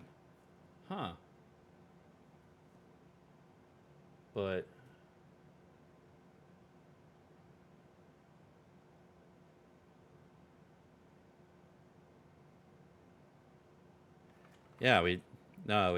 yeah, pretty much the only thing that will happen is just we'll end up having to press everything and just get details. So, yeah, no need to question him. There's no need to cross-examine this witness. What's that? Why was the ringmaster murdered? There's no need to delve into that bit of testimony when I know the answer already.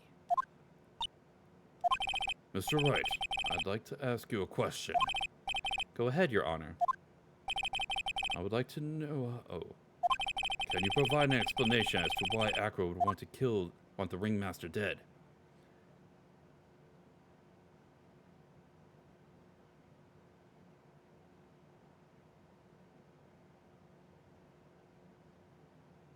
I can't provide one. Nick? Yeah, I didn't even have to think about it. It was obvious from the start. Your Honor, the reason Acro killed the ringmaster is something that can't be proven. What? That's because Acro had no reason to kill the ringmaster at all. Your foolish attempts to fool us like foolish fools is so foolhardily foolish. Did you forget you made an accusation against this witness, did you not? I believe it was.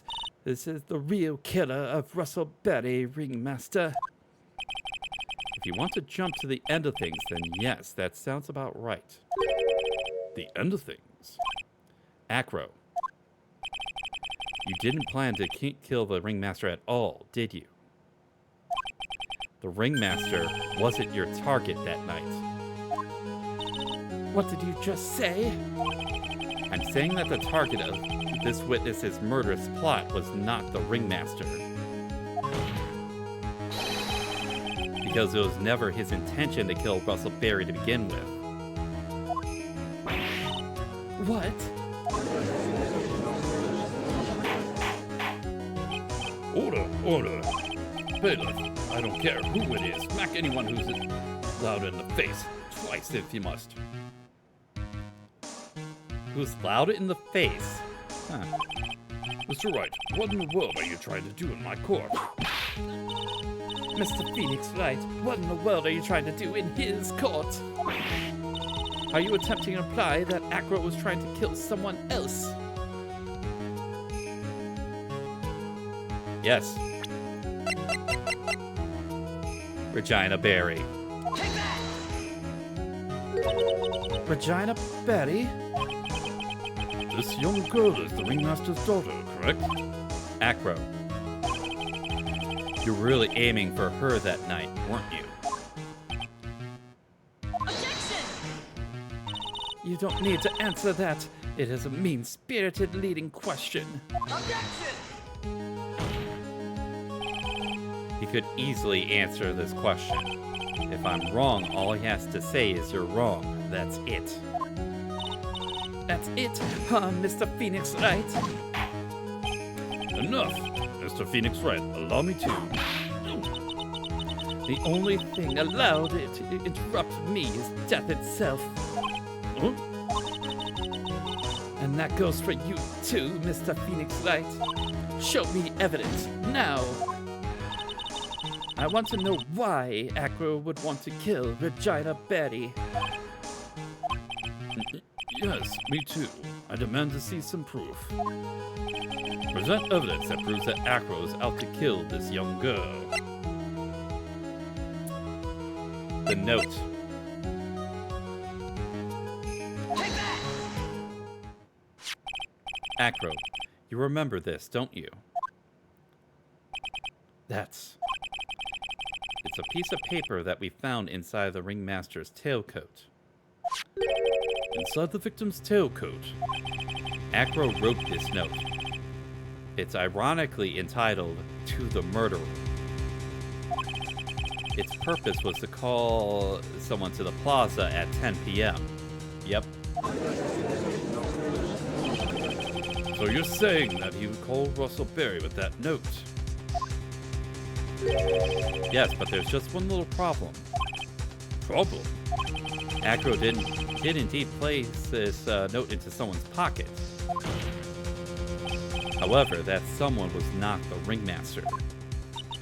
You mean it wasn't for the...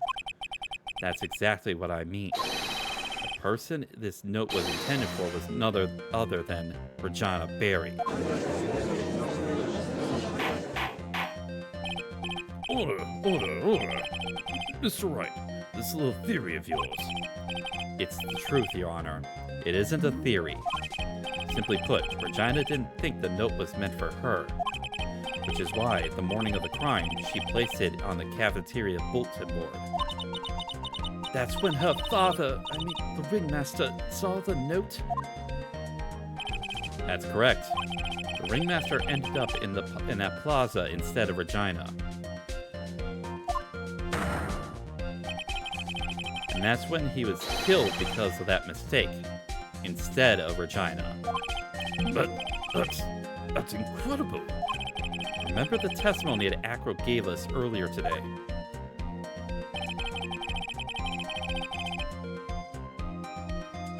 Lifting the bus and looking out the window would have been impossible. Yep.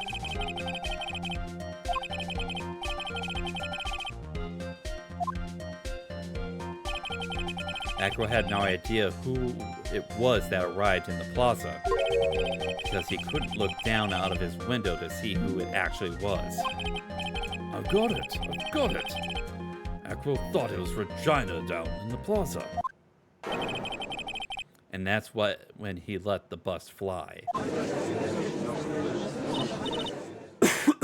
Hey, Nick. Isn't Regina listening to all this from the audience? She is. Unfortunately, it's only going to get harsher from here. I hope Regina can handle it. Acro wrote this note to Regina. Objection! Foolishly foolish fool with foolishly foolish full ideas of foolish tomfoolery. You're so foolish you've even made me sound like a foolhardy fool. Very well, Mr. Phoenix Wright. If you're so sure, then tell me about this line. I have conclusive evidence of what took place. Yes? What about that line? Well, if the note was meant for Regina Barry, it would mean that this note is declaring that Regina Barry is a murderer. You just don't get it, do you? What? What did you just say? The ringmaster knew what the note meant, which is why he went to the plaza, in place of his lovely daughter.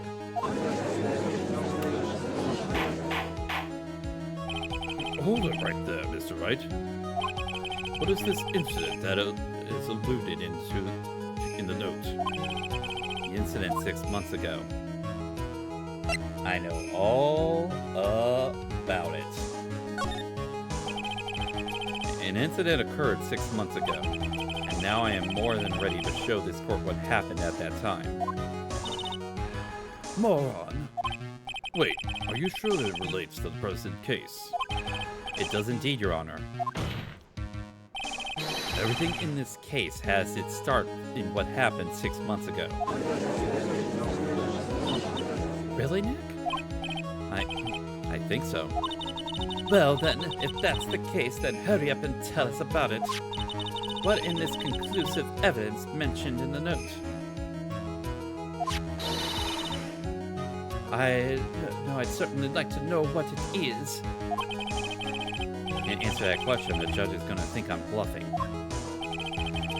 The conclusive evidence is actually the pepper, because it was the thing that was found in the wooden box. Take that!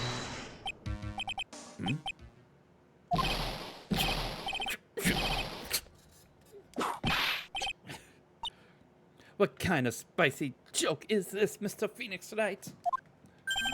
It isn't a joke at all. It's decisive evidence you asked for. What do you mean? Recall that the victim was trying to take the wooden box away with him. He was doing so because this piece of decisive evidence is what was inside. Another unbelievable conclusion. Very well, Mr. Wright. So what exactly are you saying? Are you claiming that Regina Barry killed someone with a small bottle of pepper? Taking the note into account, that's the only logical conclusion you can draw. Objection! The foolish fool who never tires of his foolish ways. If you're so sure, Phoenix Wright, then answer this question. Who was Regina Barry's intended victim?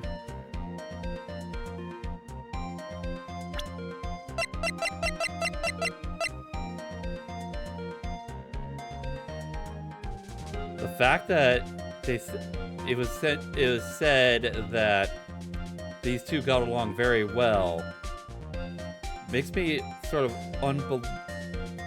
very unbelievable. But it is what it... Take that! Who's this?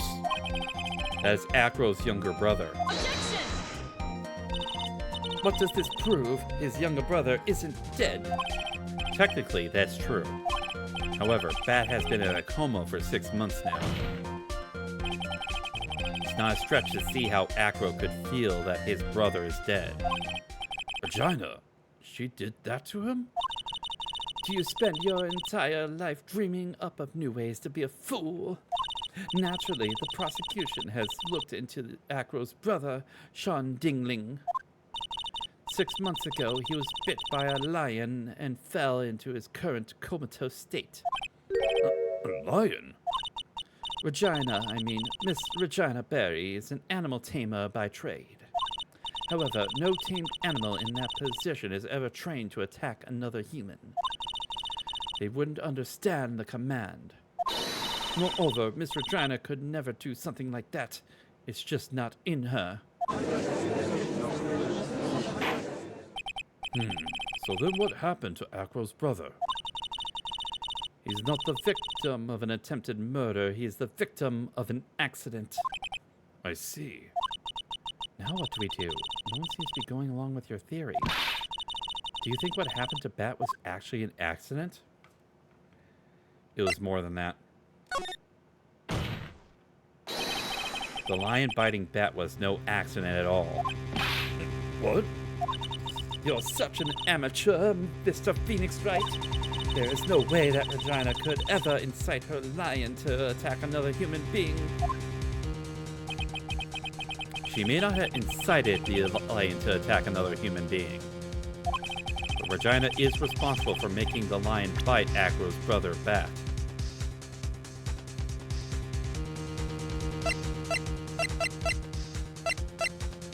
Take that!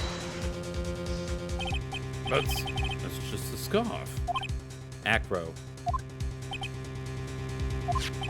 This scarf is something that Bat used to wear, correct? That's right. And who was the one that gave this scarf to Bat? Regina. Regina gave it to him. Regina? There is something more than just blood on this scarf, Your Honor. What that might that be? Pepper. Pepper? Pepper. Regina gave the scarf to Bat right before the accident, and she covered it with as much pepper as she could.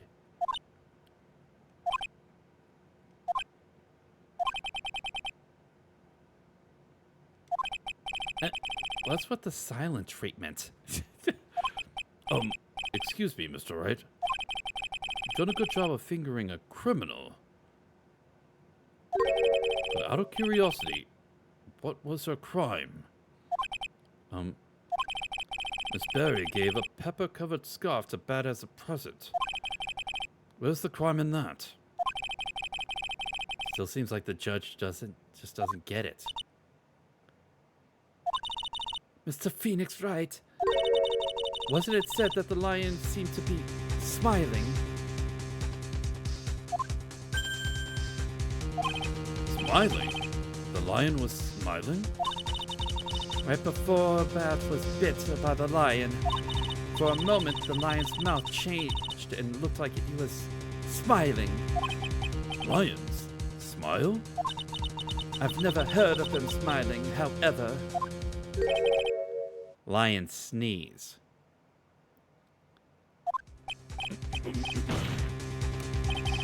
Lion wasn't trying to bite Bat at all.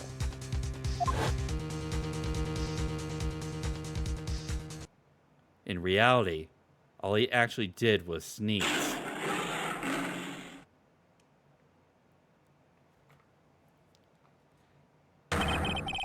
He sneezed because of all the pepper on the scarf. What? You fool!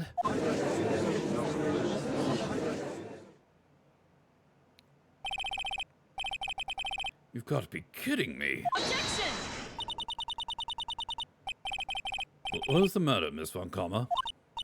I object for objection's sake. Overruled. Mr. Phoenix Wright, this theory, you believe it? You really intend to say that this is how this joke of an accident actually happened? Of course I do. It's the truth. The lion sneezed due to the pepper, and that's when Bat lost consciousness. Acro nearly lost his brother due to this accident, or this joke, as you put it. Which is why he tried to get his revenge against Regina. You foolish idiot. It almost does seem like a terrible joke, doesn't it? Once again, I'm impressed here by your imagination, Mr. Wright. To think that there's someone who treats this accident with the respect it deserves. Are you telling me what I said was true? Acro, you told me, you kept me witness. Are you confirming the defense's claims? Mr. Wright, unfortunately, your imagination is not enough to find me guilty of murder. What do you mean by that? The pepper, the scarf, the lion? I see where you're going, but it's a bit hard to swallow. Not to mention the fact that there's an even bigger problem with your theory. What would that problem be? The same problem's always been. Evidence. If I dropped Max's bust onto the top of the ringmaster, where is the evidence that proves that claim? You mean the conclusive evidence? The biggest problem is the murder weapon, or the lack thereof, to be more precise. The murder weapon. The bust that the defense claims was used. That would be found in Acro's room.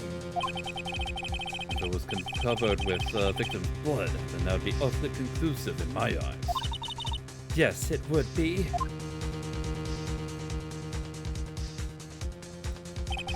The bust. Nick, you gotta do something. It's the last step, but if I get this one right, the case is won.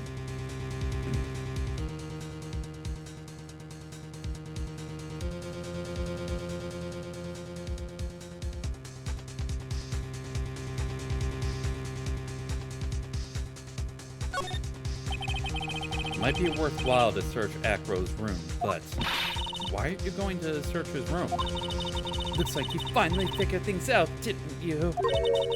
Now you know the true meaning of Von Karma Total Justice. I guess. I figured with you that was the least I should expect. You'd leave no one stone unturned. Von Karma never leaves anything to chance. We've already searched Acro's room yesterday. What did you find? There's no reason to even say it. We found what you think we... If we found what you think we found in that room, Acro would not be here as a witness. But to put a point on it, Max's bust was not in the room. The murder weapon is still unaccounted for. You see, Mr. Wright, the bust wasn't in my room.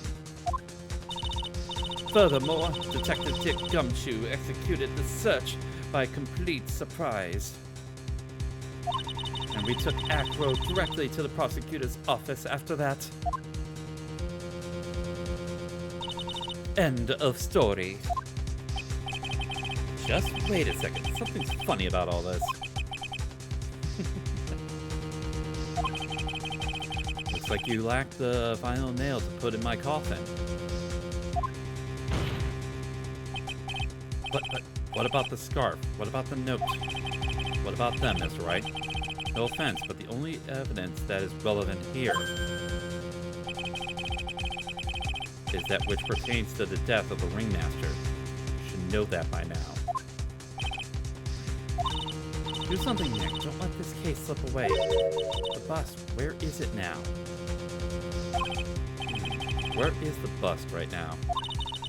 You're Phoenix Wright. You know where that bust is. I'm sure you do. Not even a single clue. How am I supposed to know where the bust is?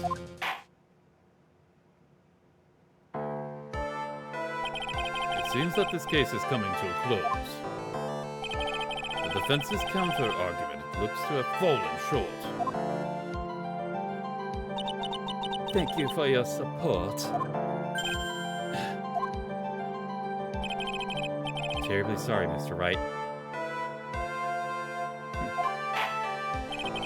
I think that brings an end to the cross-examination of this witness. Oh? Who's... Where is Max's bust? The defense needs time to prepare to present this lace. I mean, this case. Sorry, I'm a bit nervous. I just bit my tongue. What? Why are you the most surprised person here? She's your aide, isn't she? You really have a case to present, Mr. Wright. What are you asking me? The rest is up to you, Nick. Good luck. Wait, you can't be serious. Acrobats always have their lives on the line, don't they? That's how Acro's lived his life up until now. Now it's the time for us to walk across our own tightrope. If we don't, we're certain to lose. Very well, the defense may proceed. He doesn't have a clue, and I don't think he'll be finding one anytime soon. In tightrope of logic, there's no room for a false step. Sink or swim, the only way through is forward. The murder weapon. Where is Max's bust up until now?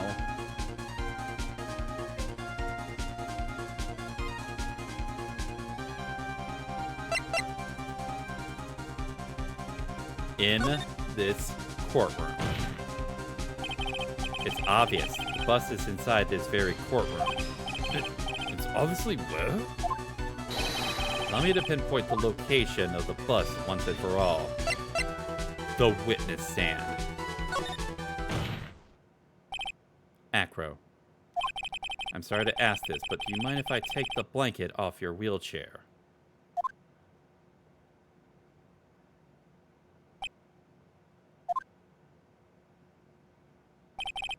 I'm sorry, I didn't quite hear you, Mr. Wright.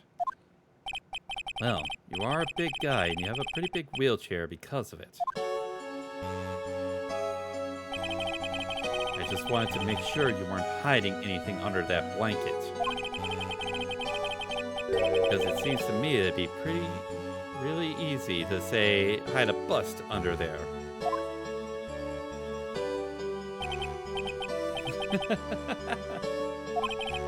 Once again, your penchant for humor hits me where it hurts, Mr. Wright.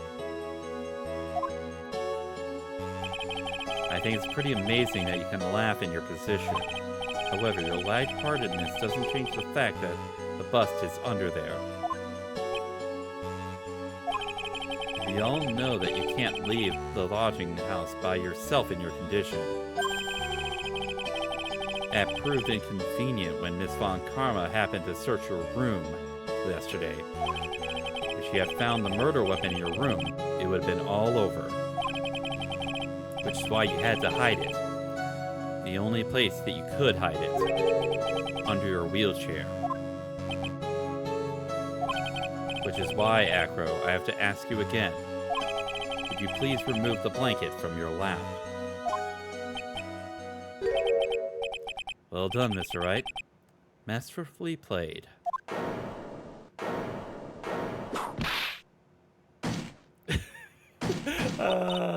You fool! How could you?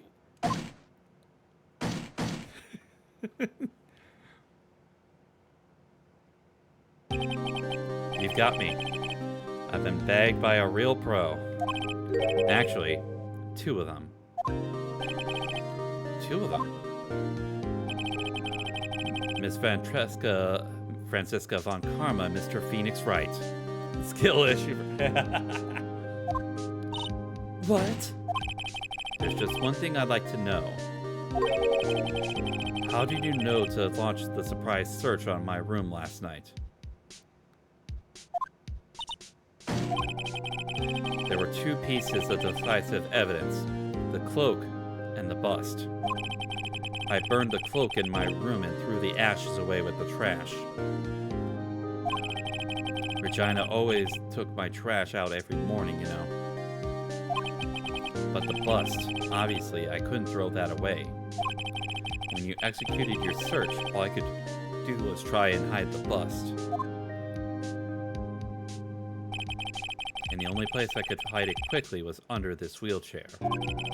Miss Von Karma, you had things all figured out, didn't you? I was completely sucked in by your calculated strategy. Now to be caught in the middle of court hiding the murder weapon. There's no way I can escape that.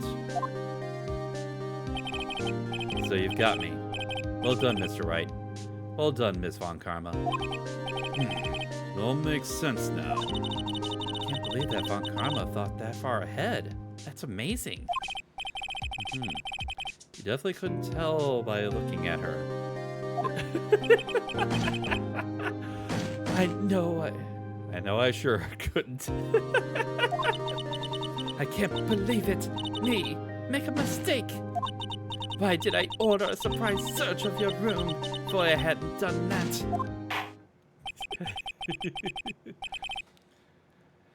It seems we finally arrived at the truth. Acro, Yes, Your Honor. did you kill the ringmaster of the very big circus, Mr. Russell Berry? Yes, Your Honor. I'm responsible for that crime. Acro.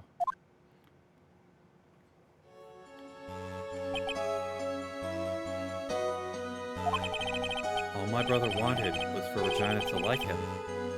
That's why he teased her. One day, my brother sprinkled some pepper on Regina. Oh! She started sneezing hard, so you couldn't help yourself from laughing. That's why Regina thought it'd be fun. Oh, okay. Yeah, I was about to say, yeah, there was no reason for Regina to actually want to kill Bat, Acro's little brother. Because they did have a great relationship, but if there's like teasing back and forth like this, yeah, and pretty much, yeah, Regina's whole entire sort of shtick is the fact that she's a very sheltered child and wouldn't have any kind of like motive like that, so. And that's why she covered the scarf with pepper. I know she didn't mean anything bad to happen.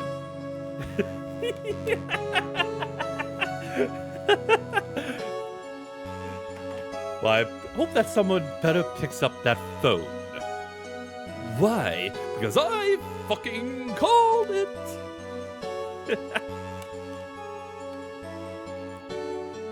I gotta look that up for the sound alerts. I gotta do that. It was just a prank, bro. She just wanted to make my brother sneeze a few times. Oh, okay. She was intending for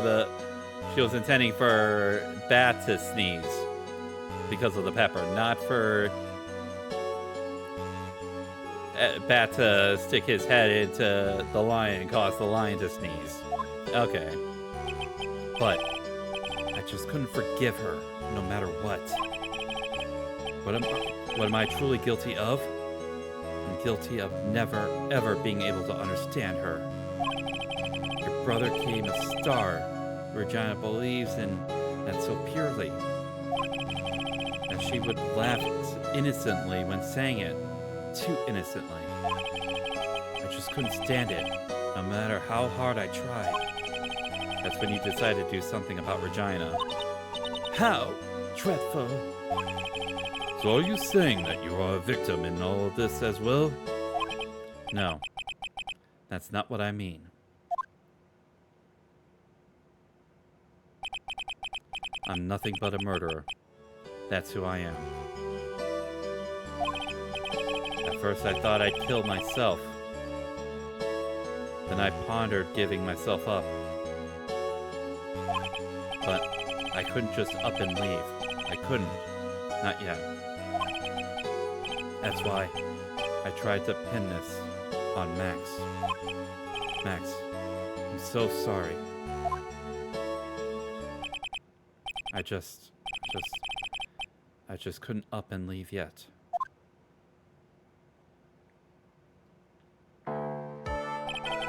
This has been such a strange case. I agree. It's almost a reflection of the circus itself. I'm an idiot. I can't believe it. You beat me again. I believe this case now is beyond any point of a possible discussion. Thus, I'd like to declare my verdict. Not guilty.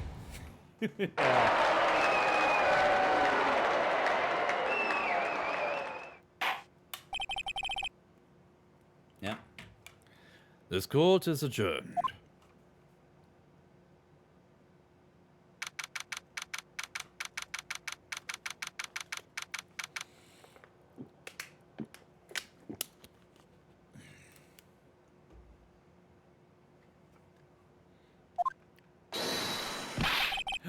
Fabulous.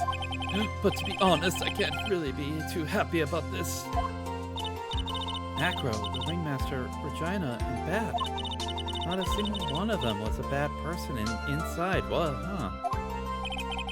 That's a good question, and one I don't know the answer to. Congrats, but only at max 1,000,000 of them.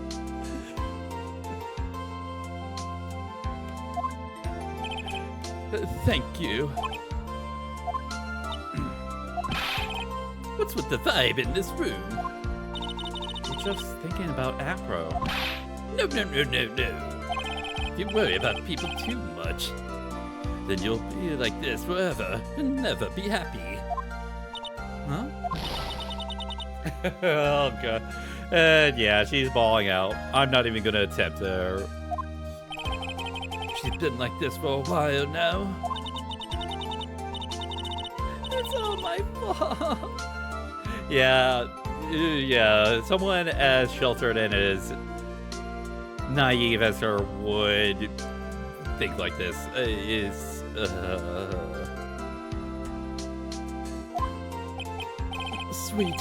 Sweetie pie. Bad and Acro, they're never coming back. Now everyone's gonna split up. Regina. Mr. Wright, tell me something. What do you want? What do you want to know, Regina? Acro said something right at the end.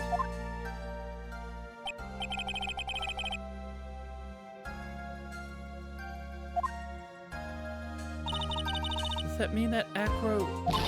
Is he gonna try to get his revenge on me? I don't think so. He's not gonna do that to you, Regina. Are you sure? You're really sure? I can't believe that.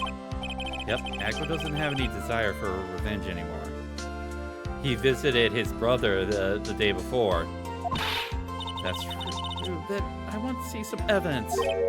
Huh? I want to know why you're just not making that stuff up about Acro not wanting revenge. Take that! Acro didn't want to get caught up for a reason. He wanted to see his brother open his eyes again. Bad. That's right, Regina. He's still alive, you know. I never knew. But now that Acro's been caught... I know. What? I'll do it. I'll stay next to Bad as long as it takes. Till he opens his eyes. Then he can meet Acro again. That's so sweet of you, Regina. I'm sorry, Acro. I'm sorry, Bat. Could be kind of a culture shock, though, for Bat to recover from a coma, only to see his brother in jail for murdering the ringmaster when he was trying to kill the very person that Bat loved. That's gonna be quite a culture shock, or at least a shocking turn of events for him to wake up to. Well, hopefully this is enough to give her a little peace of mind. Hey, Max. What is it, Mo? We really put you through a lot, didn't we, buddy? I'm sorry about what happened. So whenever you'd like to leave us, I'll pay you a fee and rip up the contract. Why can he see? Yeah.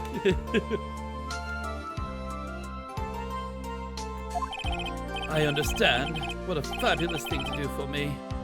I might even leave tomorrow. What's going to happen to the circus now? That's the big question. Our ringmaster was really an amazing person, wasn't he? Even though he's not here anymore, everyone's sticking together. Staff, the performers, no one wants to leave the circus. That's why I've made the decision. What is it? I've decided that I will take over as the ringmaster. I'll turn this circus into the best circus this world has ever seen. The best circus the world has ever seen. Don't laugh. That's quite the goal. Hey, I can't wait. Then I guess that changes things. Huh? There's only one thing the best circus in the world has ever seen needs. The world's best illusions. Which means this circus needs the best magician the world has ever seen. Max! Let's work together and make this circus super fabulous. What do you say, big guy? I don't know what to say. All I can say is thank you. Regina, you're gonna help them out too, aren't you? I don't know. Maybe the circus would be better off without me. What are you talking about, Regina? Why do you think that I brought you to court today? Oh. We've got to work together to make Big Berry's a very big circus, bigger than it's ever been.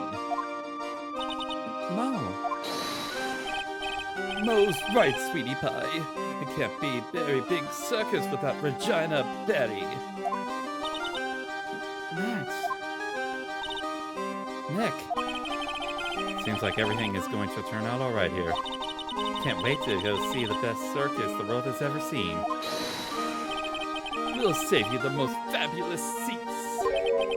It'll take us a while to get ready, but I'm going to order special whoopee cushion seats.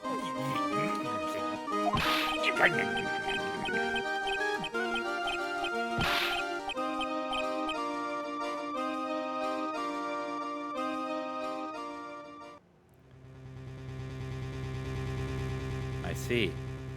What made the case? Yesterday's supplies raid. Oh. Yeah, no, figure out. It was just a theory. If Acro really was the killer, I thought this was the only way it could end. Especially if he was the defense attorney. Me, Mr. Wright.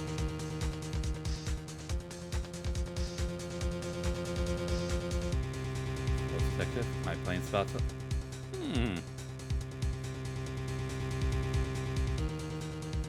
Let's stop by Chief Process.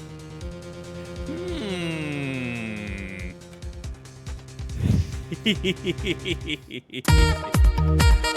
we go. There he is. He's still alive. He's still around.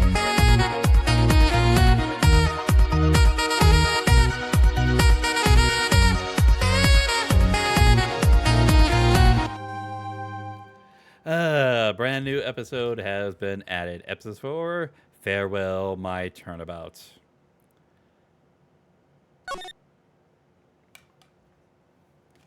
Alrighty.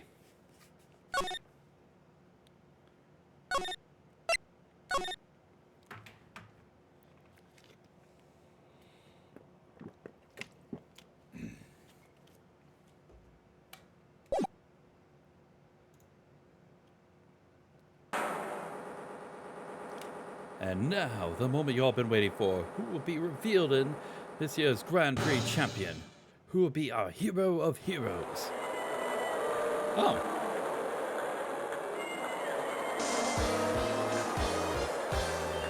Will it be last year's runner-up Grammon Ninja? Captain Taiping? All the way from... Huh. So,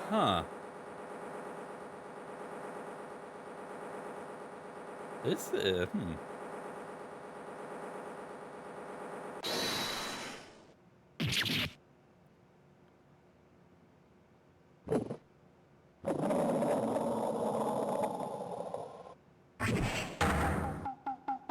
Oh, who are these Sentai rejects?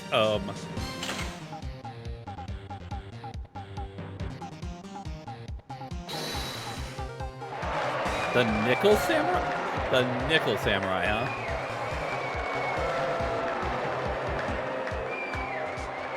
Huh.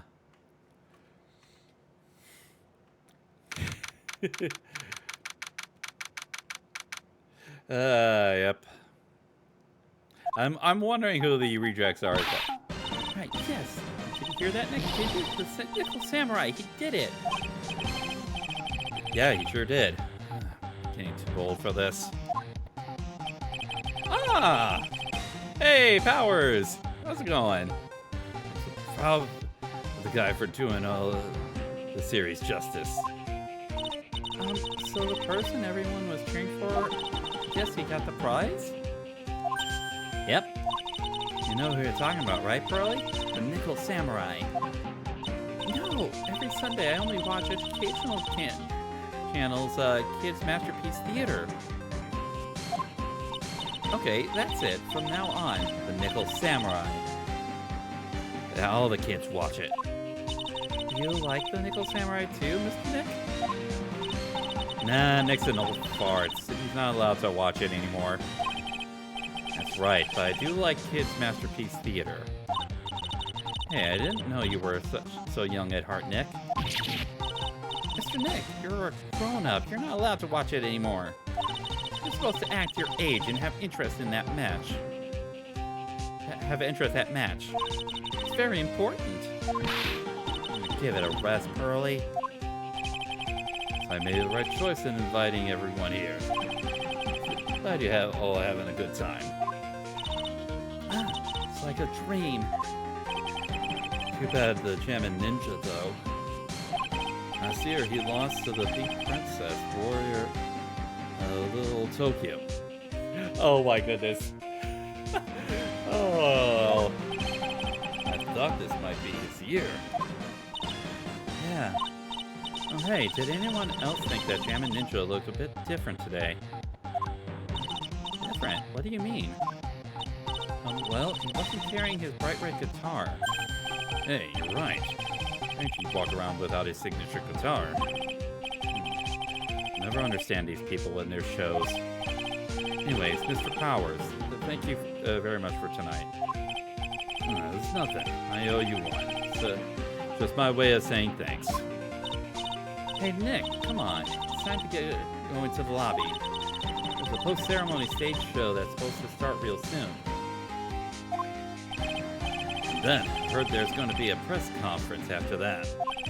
A press conference? Is he going to make a speech about winning this year's prize? Well, not exactly. Something about the Nickel Samurai confessing something. Confessing?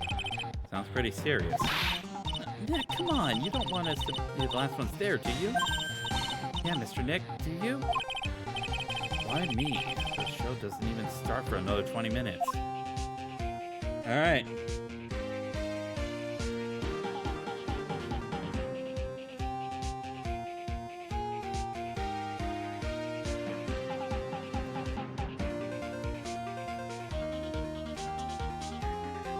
All right.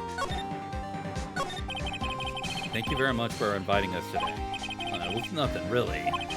Guys like us get to come to a place like this often. So I thought I'd invite you all. Hey, Mr. Powers, what have you been up to lately? Well, since the Pink Princess successfully wrapped up last month, been on a kids' exercise show while wearing a rabbit mask over my face. Ah, I see. Still really sorry about the headache I caused you that time, Mr. Wright. Well, what's done is done, so let's forget about it. This is Will Powers. He's an action star. His popularity exploded when he was the Steel Samurai. He was the first case Maya worked on with me. It's too bad you look scary, or people know you're a real softie who's good with kids. Thanks. Can't believe they're going to make a movie based on the Nickel Samurai. Can't believe it either, but for a different reason. The Steel Samurai, an epic story of one hero in a desperate fight against his arch nemesis, the evil magistrate, in the city of Neo-Old Tokyo. And last year, they started a new series, The Nickel Samurai. The new series seems to be a hit with the kids, too. Really attached to the Steel Samurai as a show, so I was hoping that maybe I'd get the chance to do something in this new one. Yeah, it's too bad. It's been awesome to see you with the new actor, Matt Engard. He's super popular right now. Mr. Engard? If I probably doesn't know who he is. This year, it's going to be Nickel Samurai versus Jammin' Ninja at the box office. Jammin' Ninja? Who's that again? So who's this Jammin' Ninja again? He's a hero, duh. His symbol is the bright red guitar he's always carrying. A ninja who's always carrying around a bright red guitar. How does that even work? With a scarf around his neck and a guitar in hand, he rises to stardom in an ancient time.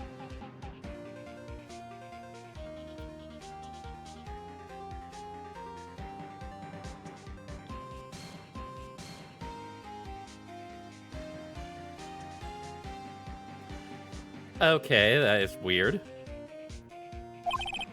A ninja who becomes a star? Yeah, a ninja who becomes a star. There's a strong rivalry between the two of them. Global Studios, Nickel Samurai, and Worldwide Studios, Jammin' Ninja. They even air at the same time. You know what I heard? I heard those two don't get along at all.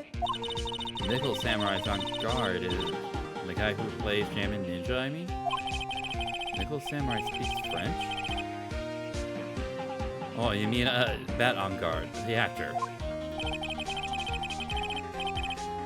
I guess even the world of heroes is a sparkling happy place. Yeah. Alright. Alright, time to move.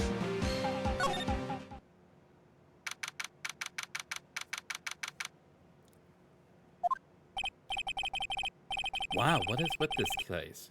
Looks like I stumbled onto Oz or something. Way in the back, there's a sign for the bathroom. I should visit while I can before the show starts.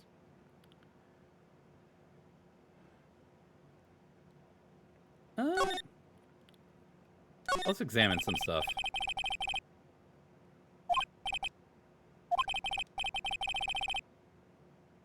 Oh.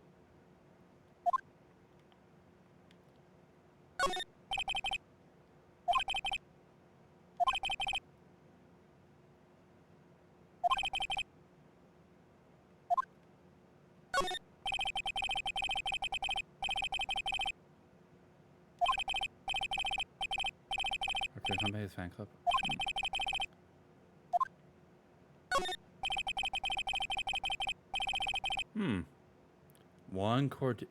Juan Cordea's room. Creda's room. Juan Creda.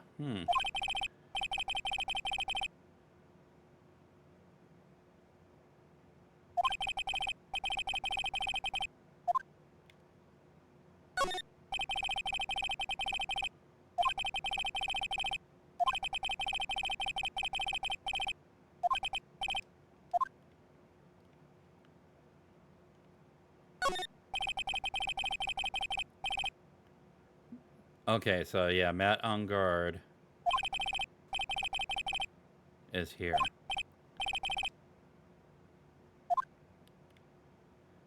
And one is probably more than likely the Jammin' Ninja. If I were to take a stab at a guess.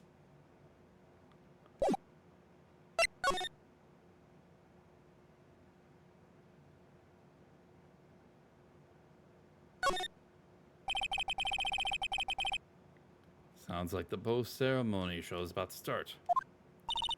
All right, I'm so pumped. Wonder if he's going to show off his special move today, Nickel Samurai Smelting. Actually, what I'm interested in most is the press conference. And the big confession the Nickel Samurai is going to make after the show. What is it? Don't you know what it's about, Mr. Powers? Well, I'm not the Steel Samurai anymore, so I don't have any idea. Sorry. I guess you're all going to the press conference then. Yeah, of course. That's the case, then here, take these tickets so you can get in. Alright. Thank you very much. Well, let's get going to the lobby. Looks like it's over this way, Mr. Nick. Okay. For great justice. Alright. Alright. To the hotel lobby.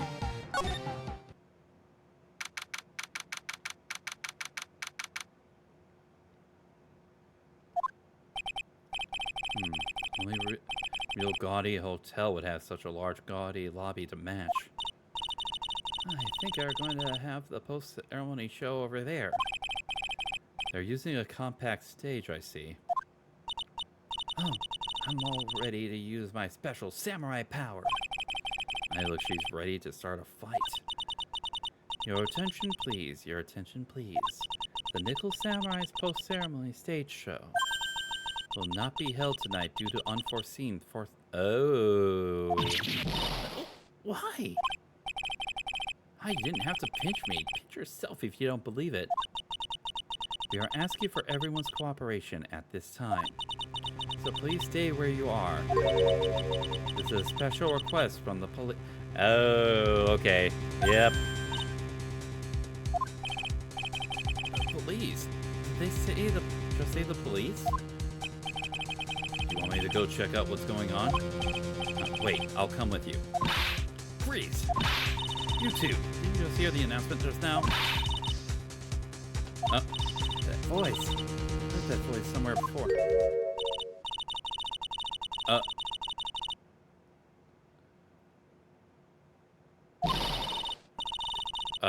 Who are you?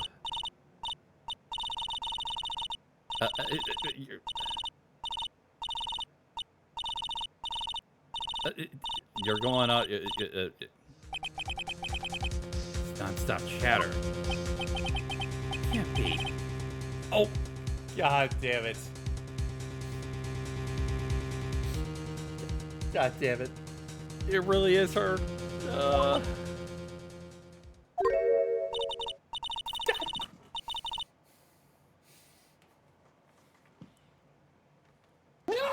God!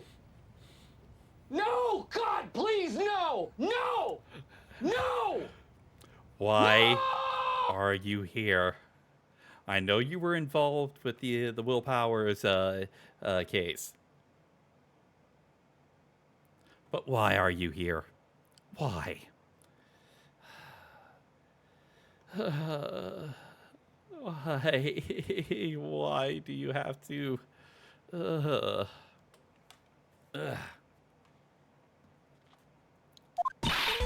Wait, you, Powers, boss, aren't you? Yeah, so what happened back then? You get nominated this year, didn't you? That's right. You're doing that children's exercise program trying to play nice. Yeah, that's me. Luckily, I still have a job. Love that show. You're a hoot. You're a big brother character. And she's going all out. Not even good at it.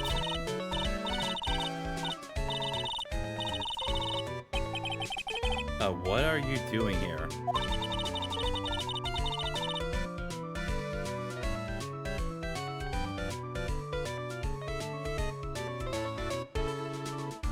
Look at my uniform and tell me you can't tell I'm a member of security.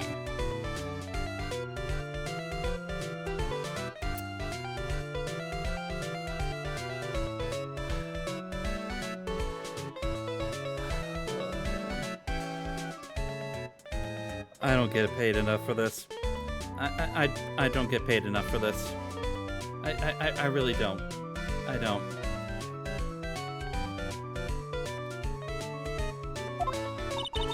The outfit. Boy, does he perhaps get the blaster?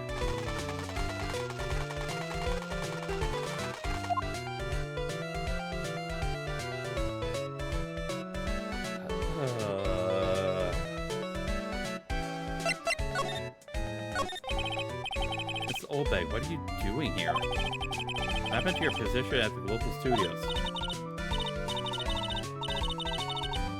Letting people... Oh, okay.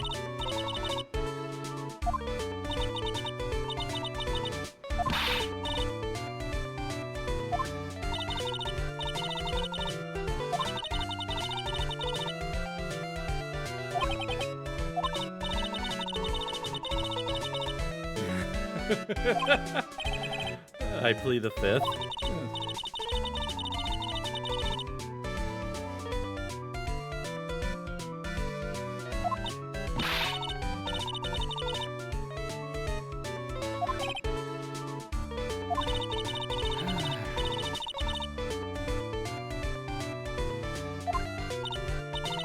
Bodyguard. No.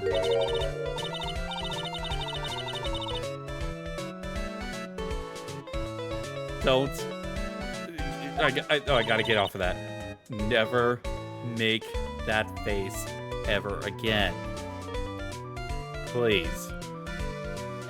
For all of our sakes, I almost had a heart attack going to seeing that. So what?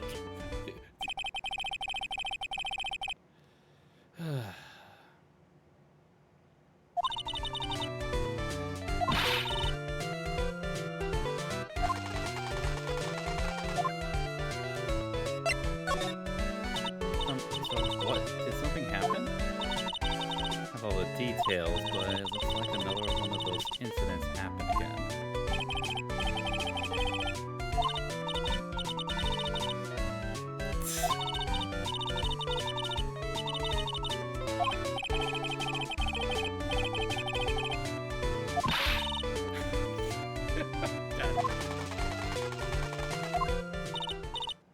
Hey, Nick. What is it? I don't like that devilish smile playing on your lips.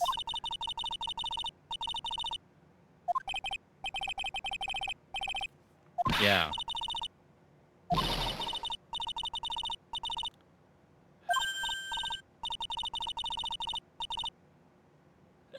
God damn it.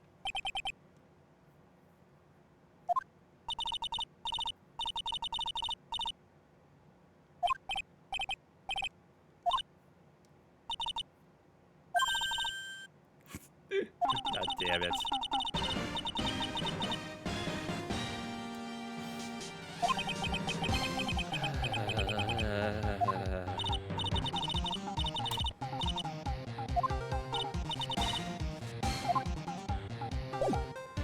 I guess we have to... So, what has been going on?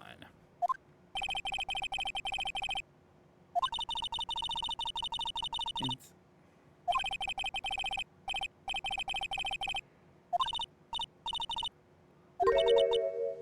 Oh, Wait. Are we getting yet another returning character? Oh,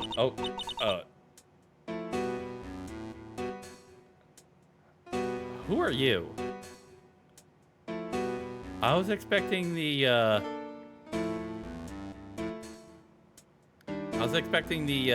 other Helltale bellboy from the first game. Huh.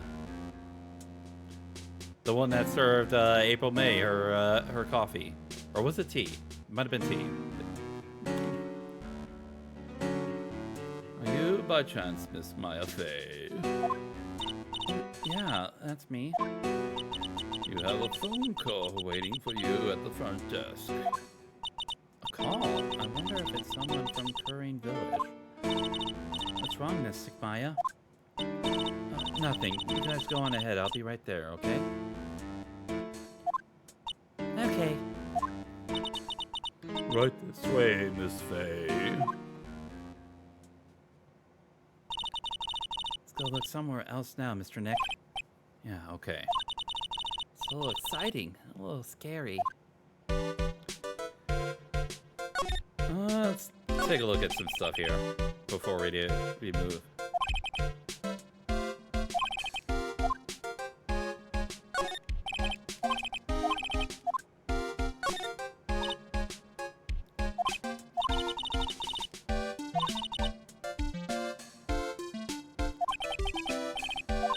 Kiwi.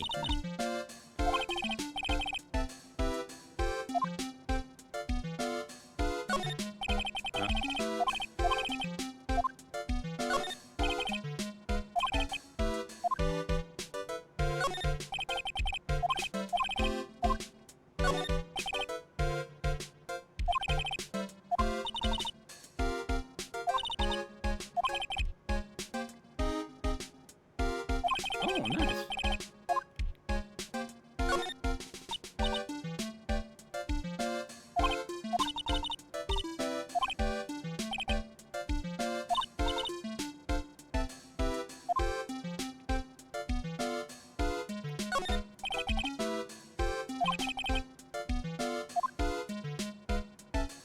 Alright, so... Alright. Let's head on over to the hallway then.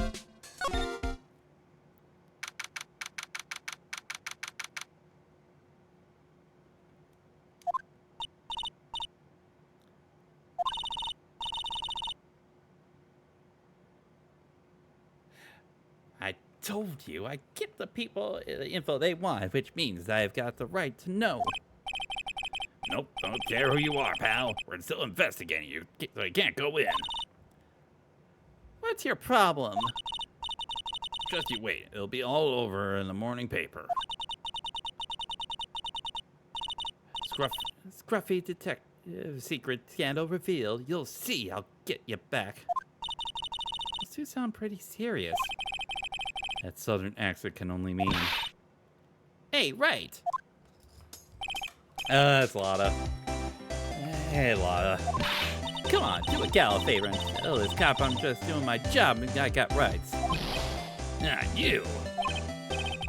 Detective Gumshoe.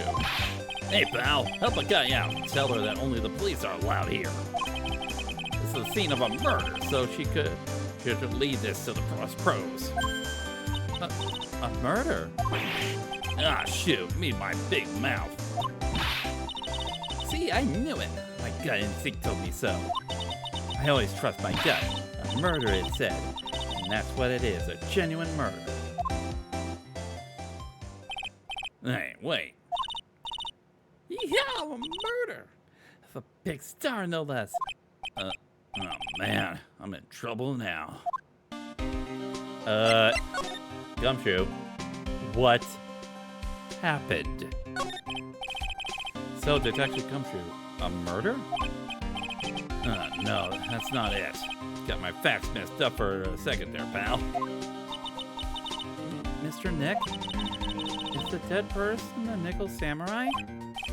Huh? Why do you ask? The Mystic Maya was rooting for him so. It wasn't the Nickel Samurai that got bumped. Actually, the Nickel Samurai is the one under suspicion of... Oh, we're back at this. We are back at this once again. A famous TV character is accused of a murder, and that very famous TV character is one that Maya is very fond of. Oh boy, we're playing this old coot again. What? The guy that died was this hero named Jammin' Ninja, pal. The Jammin' Ninja. That woman with the big puffy hair, that looks like cotton candy. You mean Lada? That woman, was she there at that time too? That time? When Mystic Maya did that channeling. Oh, that time. Well, Lada's a journalist, so that's why she was there. Journalist? Looks like she was hanging around here before the murder happened. Hanging around? Yeah, hiding in wait in front of the Jammin' Ninja's door, pal. But why would she? She wouldn't tell me, pal. Just said something about getting my big scoop. Scoop? What sort of news could she be after?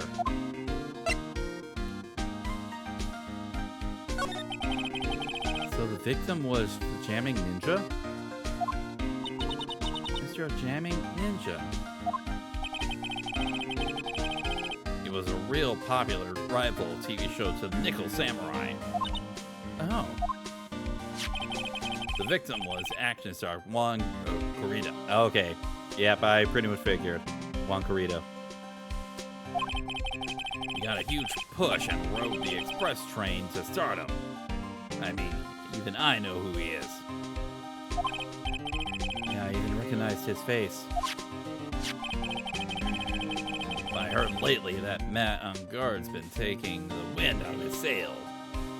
Huh. So that's what Matt on guard looks like.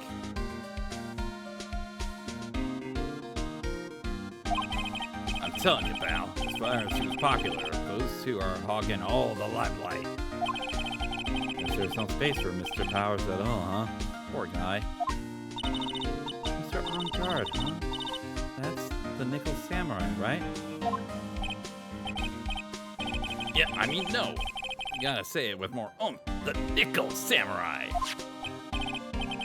Anyway, now that Juan Corrida's gone, that means Mr. On Guard has the whole stage to himself, wouldn't you say? I wouldn't bet on it, pal. Can't have that happen, you know. Can't have that happen. What's that supposed to mean, I wonder? Alright.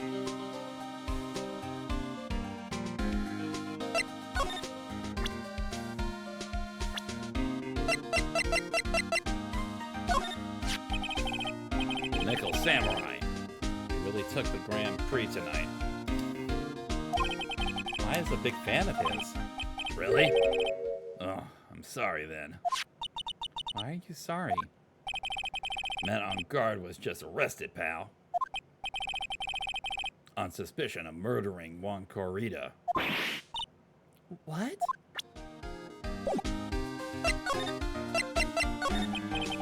Why was Mr. On Guard arrested? Sorry, pal. That's not something I can tell you. We just started the investigation, so we don't want any leaks. Looks like yet another Steel Samurai hero was in hot water.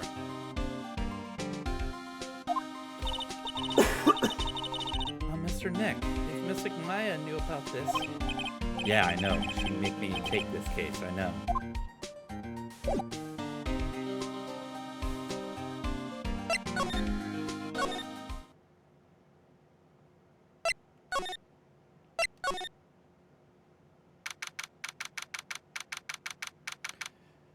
That makes me wonder what the Nickel Samurai's, On Guard's confession was going to be. Because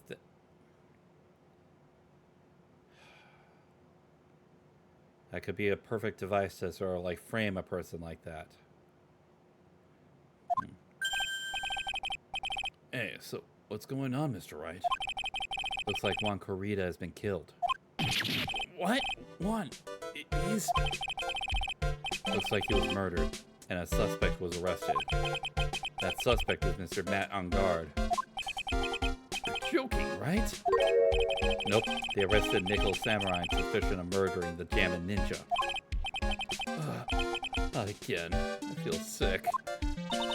Again? About a year ago, something like this happened, Pearls. Still can't believe it. No way. No way Matt would. What's Mr. Powers got in his hand? Oh, before I forget, this is for you, Mr. Wright. Got this from the bellboy that came by earlier. A radio transceiver? Huh. Or me? But why? I don't know. All he said it was for Mr. Phoenix Wright, the attorney. Huh.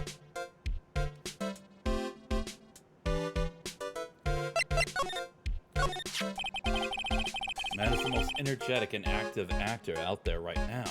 The Nickel Samurai really sealed his place as a pop idol, but he kept adding fuel to the fire of his rivalry with Juan anyway. Mr. Juan, he's the jamming ninja, right? Those two would butt heads over everything they could think of. I'd say that Matt was the one who almost came out on top. I guess some people only know how to relate to others by butting heads like a ram. Juan said he'd take Matt on his time too, so he joined the rival TV show. And that's was the jamming ninja? Stylish Nickel Samurai and the burning jamming ninja. Well, things turned messy real fast with those two using their shows for their war. In the final tally, look around. It's pretty obvious how things ended up. Matt even won the Grand Prix this year.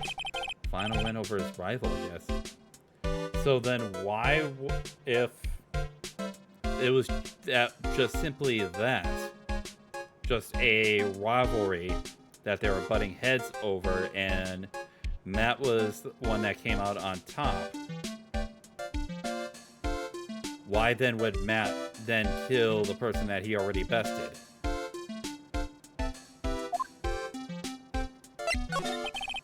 Mr. On Guard was going to hold a press conference, wasn't he? That's what I heard.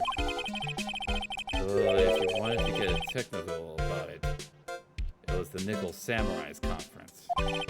Nickel Samurai? Yeah, he was supposed to wear his costume and give the press conference that way. He's going to be in costume? But why? I'm not sure. They don't keep me in the loop anymore. I was just wondering, where's Mystic Maya? She's been gone a long time. Just mentioned it. Maya's only answer a phone call. Maybe she got lost. Take a quick look around her. Oh? What is it, Mr. Nick? I'm not sure. Coming from this transceiver. Yes, hello, right here. Is this Mr. Phoenix Wright, the attorney? And you are? You don't need to know who I am. I think you have other things to be concerning yourself with, such as... Help! Nick! Mystic Maya! Maya! So, Mr. Wright, would you agree that the more important issue is the fate of the girl? Fate? Does he mean what I think he means? Maya, where are you? Are you hurt? Come now. Don't fall apart on me yet. No, it can't be. Now that I have your attention, Mr. Attorney, I have a modest proposal for you. If you do what I require, then I will return your valuable item unharmed. What is this called again in your fancy lawyer terms? Kidnapping for ransom. Yes, that's it. This is a kidnapping. Mystic Maya! Mystic Maya! Sight, everything's fading away. Maya's been kidnapped? You there, Mr. Attorney? Are you there? How much? How much do you want? Very good, Mr. Attorney. Glad you have such a good grasp of the situation. Hurry up and state your condition, and then return Maya. Money is not what I seek. What? What I want is a certain verdict. I would like a complete acquittal. Complete acquittal? What in the world have you done to need? I am not the person you will be representing. What? You're currently at Gatewater Hotel, are you not? I know that a murder has just taken place there. Moncorito was killed, and the suspect is Matt on guard. You are, as expected, quite on top of things, Mr. Now then, what I want is very simple. I want you to obtain a complete acquittal for Matt on guard. Matt on guard? But why? He did not kill anyone. I can attest to that. However what? However, someone is framing him for the murder. A very smart someone who is setting him up to take the fall. I agree to do what he wants. I can believe he'll keep his end of the bargain. You are, of course, at liberty to take me at my word or not. However, there is one thing you can take as fact. Right now, your very precious item is with me, in my possession. Help! Nick! Maya! You have 2 days. Of course, tonight will be in questioning with the police. The trial is in 2 days. At that trial, you will win a not guilty verdict. Remember, you only have one chance. One chance, Mr. Attorney. One? You expect me to get a not guilty in one trial day? Yes, exactly. I don't believe I was wrong in choosing you, so don't let me down. Oh, yes, that's right. Now that I'm playing the role of the kidnapper, I can't pass up this chance to say, and don't even think about calling the cops. Not great, but you get the idea. Damn it! Who? Who the hell are you? Very well, I'll tell you that much. My name is... The Killer.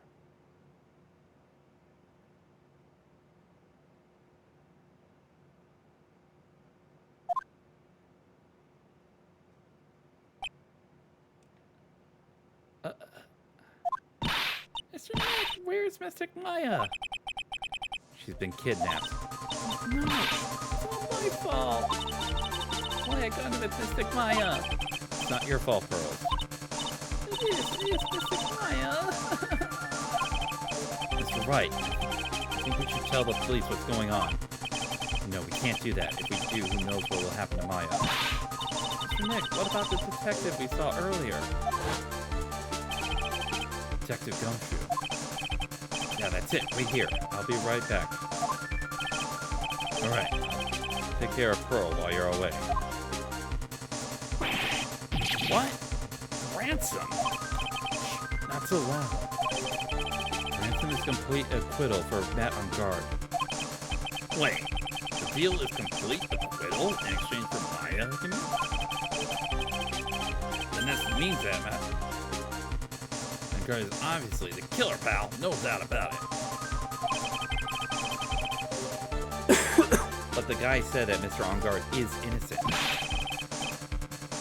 You really believe what a kidnapper tells you, pal? Guess he has a point. Ongard really is innocent, then why the kidnapping? And on top of everything else, there's all this evidence we keep finding. Huh?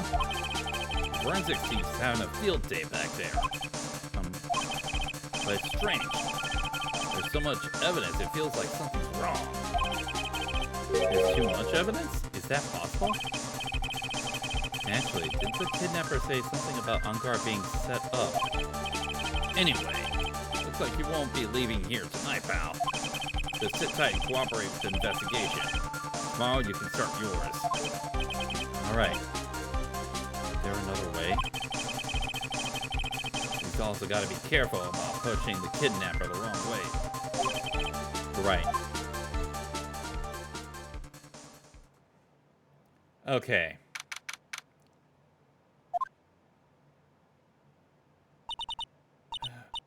Oh, my head.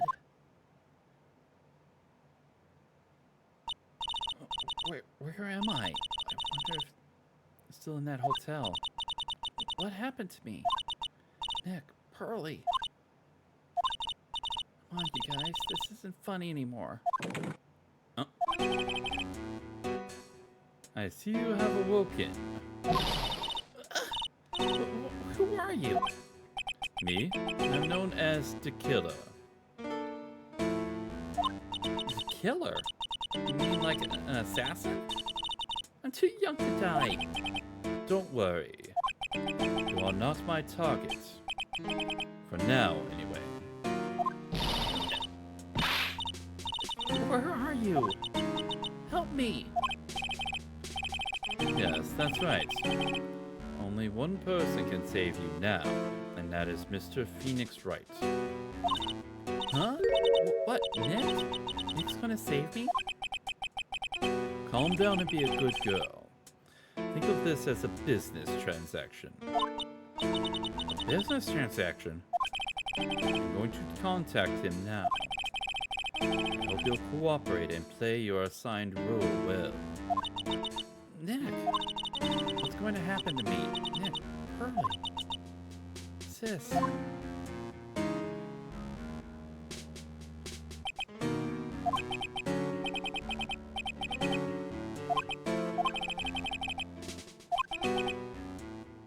Okay, so that what led up to the call. Okay. Good morning. Good morning, Pearls. Mr. Nick, come on. Let's hurry and go see Mr. On Guard. Have to wait a bit, Pearls. Visiting hours don't start until 9 a.m., so... oh, I see. Miss Maya, if only I had gone with you. Girl, she's been like this. In all honesty, if you had gone with her, you would also be kidnapped, so...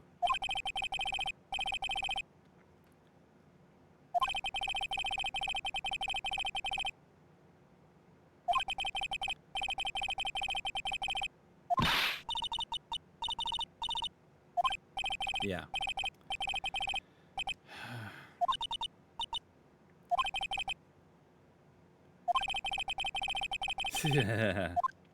Okay, so we went a little bit over time, but we're gonna save right here and call it for tonight. And we'll have an investigation to start on next week. So yeah, I thank you all for joining me tonight. And thank you once again to Quality Mistakes for the raid tonight. And thank you to both Artificer Eden and Black Owl Nebula. Thank you very much for the follows. We are now up to 702 followers. So thank you very much for the support. So, tomorrow, if things go well for work tomorrow, we will be back with some more Trails of Cold Steel 3. Looking forward to that as we get properly going through our first field study mission, as we are pretty much on sort of like the early parts of that, so we're going to be getting ready to get that going. The tentative stream time right now will be 7 p.m. Central Time start time, but like always, because of the situation with my co-host, our friend X Deadly S'more X, who's going to be joining us because of time zone that he lives in. If we can get that stream started early, if I can get done with work early enough to be able to get started early, it will be either 1 or 2 hours early. So I am hoping that we can be able to do so. So yeah, so I thank you all for joining me once again. So with all of that said and done, let's see who is available tonight. Let's go ahead and send you out on a bounty mission. Oh, but did not mean to do that for some reason. Let's see. Who's doing some stuff? Who is doing some stuff? Feel free to copy and utilize the raid message. Also, feel free to add in whatever emotes you wish to add into that. Let's see. Who should I send you guys to?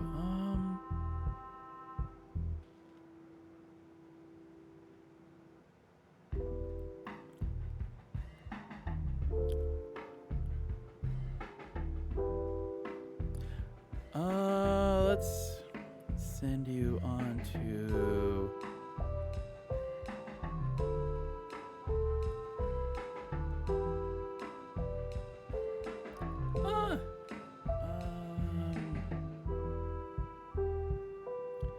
Actually, you know what? Let's send you on over to let's go big game hunting. Let's send you on over to Jules, aka Porcelain May, doing some Monster Hunter Wilds tonight. So yeah, let's go ahead and do that. I'll get things set up for the raid. Yeah, let's see. Where are you?